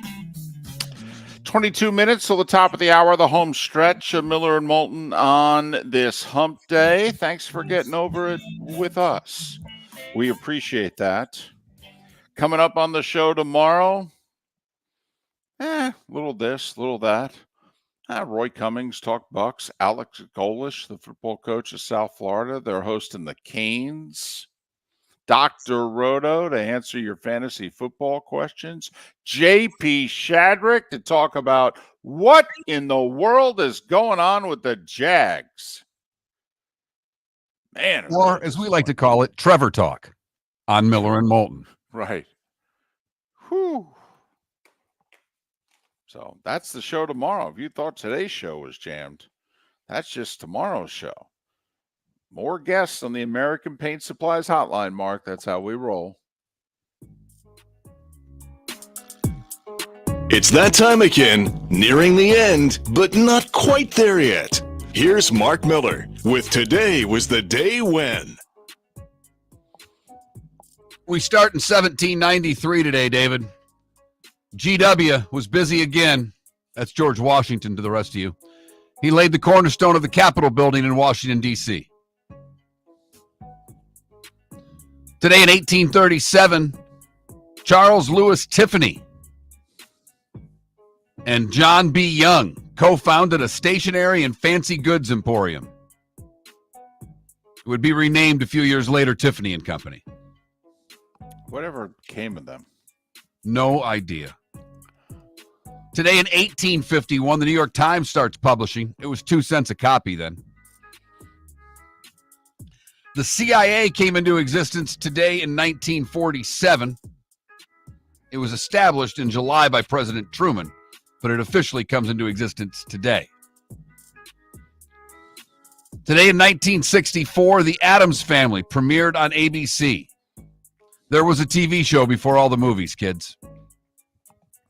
By the way, it only ran for 2 seasons. That kind of surprised me. I thought it, for all, several movies that came out, all the reruns, 2 seasons. That's it. I would see the reruns on the weekends growing up on one of the independent stations in the New York market. I think it was Channel 11 used to run them. Get Smart premiered today in 1965, the Mel Brooks and Buck Henry spy spoof sitcom, which was just fantastic. Johnny Unitas throws 4 touchdowns today in 1966 to surpass Y.A. Tittle's career touchdown passing record at 212. He would finish with 290 touchdown passes. Today in 71, college students had something to eat. The first cup of noodles was marketed. 1978, WKRP in Cincinnati debuts on CBS. Oh, if only pigs could fly. 1987, Fatal Attraction premiered. Today in 94 was the first ever President's Cup. They've been doing that for 30 years. Mm-hmm. I haven't cared in 30 years. Also, the documentary miniseries by Ken Burns, Baseball, premiered on PBS today in 94. Greta Garbo, Daryl Stingley, James Gandolfini all would have celebrated birthdays today. The great Scotty Bowman is 91. Daryl Sittler is 74. Rick Pitino, 72. Billy Sims, 69. Ryan Sandberg, 65. Tony Kukoc, 56. Jada Pinkett Smith and Lance Armstrong are each 53, and Victor Hovland is 27. What did I miss, David? A couple things. First off, it's remarkable that Jimmy Carter became president, period.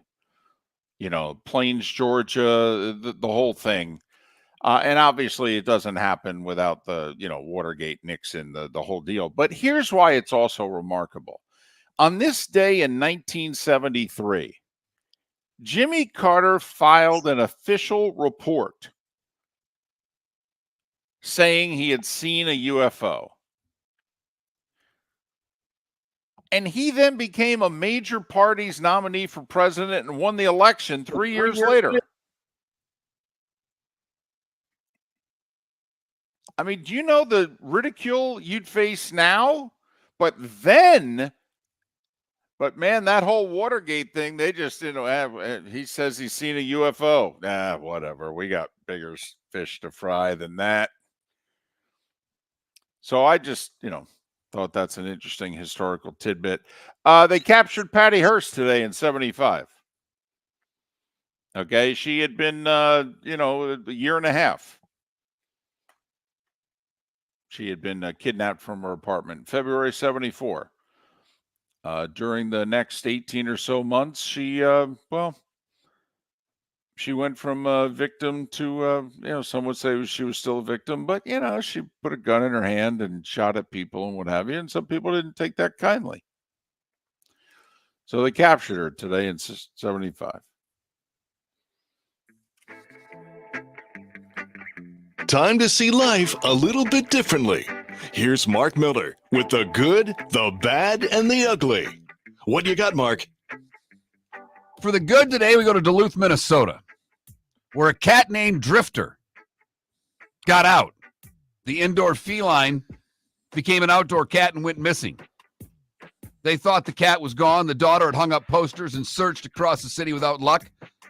But at a construction site near the home, some neighbor kids came over and said they heard meowing coming from a storm drain. The cat was trapped in a storm drain for 8 weeks and somehow managed to survive and is now reunited with its family. Way to go, Drifter. For the bad, we go to Ohio, where an 8-year-old girl took an SUV from her home and drove 13 miles to a Target. Did I mention she was 8? Holy mackerel. When police went looking for the girl, they eventually found her inside the Target when the car was spotted 13 miles from her home. They found her child by herself in the store. She told officers she struck a mailbox while driving, but nothing else. No further information about the tip, and the girl is too young to be charged criminally. Finally, the ugly. We go to DeKalb, Illinois, where this is something. Javon Owens is charged with attempted murder following a stabbing with a butter knife during a quarrel over peanut butter and jelly. Owens became upset and was arguing over the peanut butter that had not been cleaned up after the sandwich was made on the counter. A woman tried to put herself between the two men to de-escalate the argument, but Owens pulled out a butter knife, striking the other man in the shoulder. Stabbed him 5 times with a butter knife over a peanut butter and jelly sandwich. That is the good, the bad, and the ugly. Brought to you by the Cape Coral Police Department. Visit capecops.com. That's capecops.com. They're looking for new police officers and are offering a $10,000 bonus for new officers that sign up. Go to capecops.com today. So attacked with a butter knife over a peanut butter and jelly sandwich. That's correct. Now, don't get me wrong. A good peanut butter and jelly sandwich has real value. But it does beg the question, can you make a bad one? Here's what I would tell you, David. It is one of the few sandwiches that pretty much has to be on white bread. You start doing a peanut butter and jelly on whole wheat, I don't know if I want to talk to you. That's a white bread sandwich. So if I made you a PB&J on rye, you'd be like, wouldn't be any good.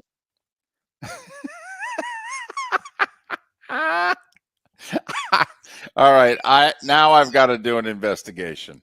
I've got to make myself like 3 PB&Js on 3 different breads. and I'll sample it. I've never thought about this that way. And goodness knows, I think about a lot of things a lot of different ways.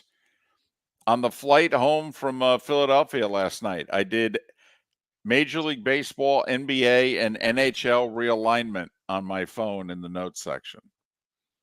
You really should have notebooks because people should see what you're doing when this is going on. It's, yeah, I'm a loser. I just, it's, don't know what to say. I am a loser.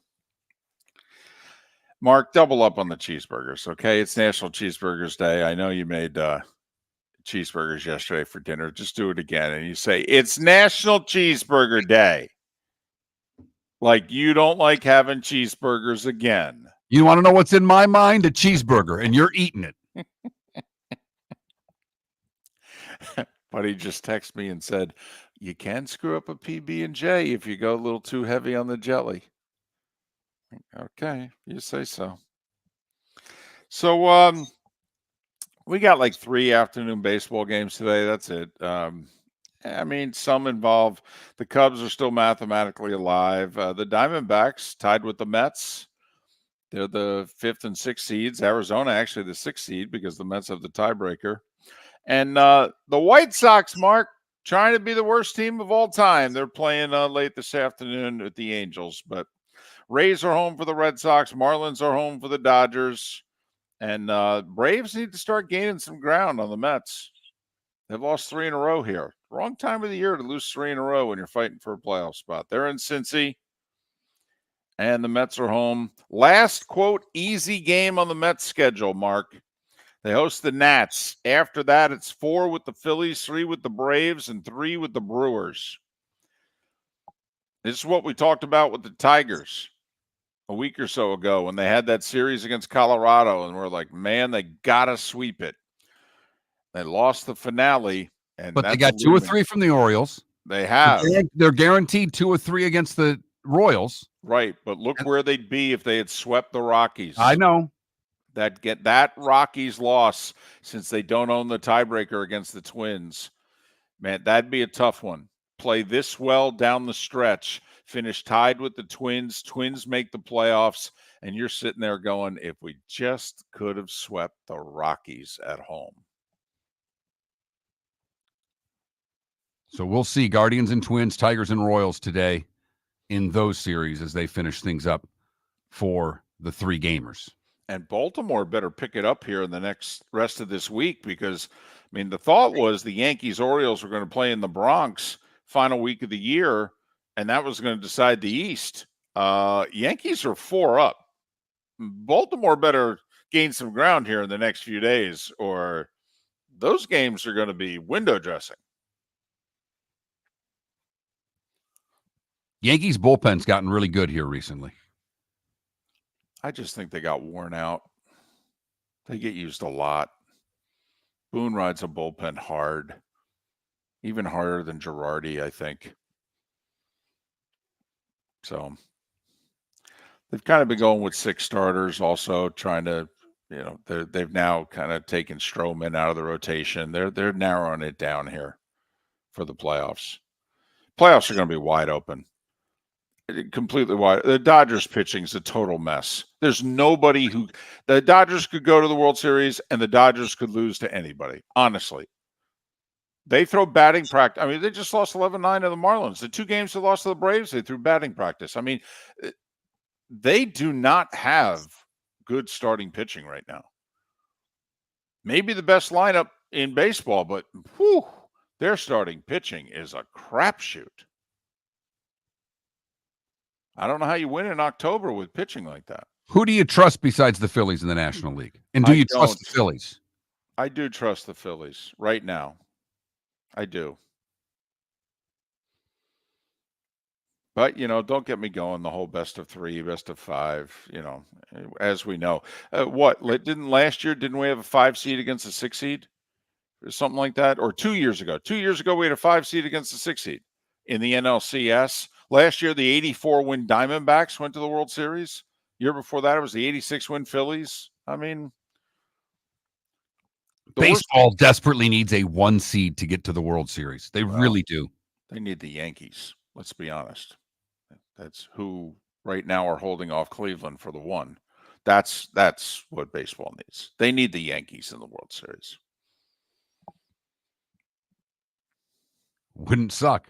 Nope, it definitely would not. Not with that lineup. That's worth watching. But you're right on the Dodgers pitching. We're still waiting for that Yankees-Dodgers World Series. Yeah, I haven't had that one in a while, and by a while we mean 1981.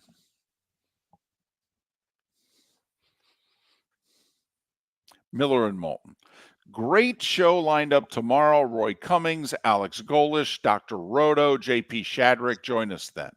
American Paint Supplies, for nearly 30 years, is your one-stop shop for all your coating needs. If you are a designer, a contractor, a professional painter, or a weekend warrior, American Paint Supplies is the place where experts go to get expert solutions. At 6100 Shirley Street in Naples off of Pine Ridge, American Paint Supplies delivers the best solutions with the best products with the best support. Meet Gene and his team today at American Paint Supplies. Call 239-566-2700. That's 566-2700 or online at AmericanPaintSupplies.net. The Cape Coral Police Department is growing. They are currently looking for police officers and are offering a $10,000 signing bonus to newly hired officers. If you desire a career in law enforcement, or if you are already in law enforcement and thinking about making a move to a better agency, think Cape Coral Police Department. If you're looking for a police department that is committed to excellence, that invests in the highest level of training, state-of-the-art equipment, and some of the highest compensation in all of Southwest Florida, then the Cape Coral Police Department is for you.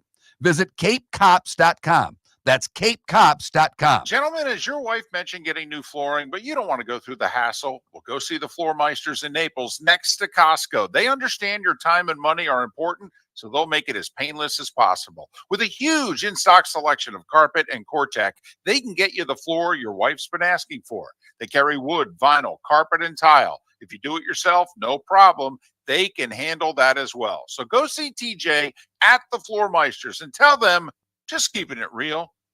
Do you have a sleep problem but don't want to wear a CPAP mask? This is Mark Miller for Sleep Treatment Direct. The mask wasn't working for me, and I didn't think I had an alternative. I do. We all do. They have such simple alternatives with greater success than the mask. Visit SleepTreatmentDirect.com. That's SleepTreatmentDirect.com. And if you are like me and your CPAP machine isn't working for you, it's time for a change. Call 239-444-1741. That's 239-444-1741. Sleep Treatment Direct. Sleep safe and sound. At Physical Therapy and Balance Centers, our goal is to help you love your life. When your life is sidelined by an injury, dizziness, surgery, or condition keeping you from doing what you love, we're here to help you heal and feel your best. Our therapist evaluation will determine the root cause of your health challenges, resulting in a unique treatment plan customized just for you. Visit www.physical.com to find your nearest location and see how we can help you love your life. Mark Miller for Molly Maid. Why Molly Maid, you ask? Trust. Moulton was a customer for 15 years. Affordability. Didn't I just say Moulton was a customer for 15 years? Worry-free services. Our professional house cleaners are fully insured and a 24-hour warranty. Call Molly Maids today at 239-774-5839. That's 239-774-5839 or online at mollymaid.com/FTMYERS. That's mollymaid.com/FTMYERS. This is Miller and Moulton.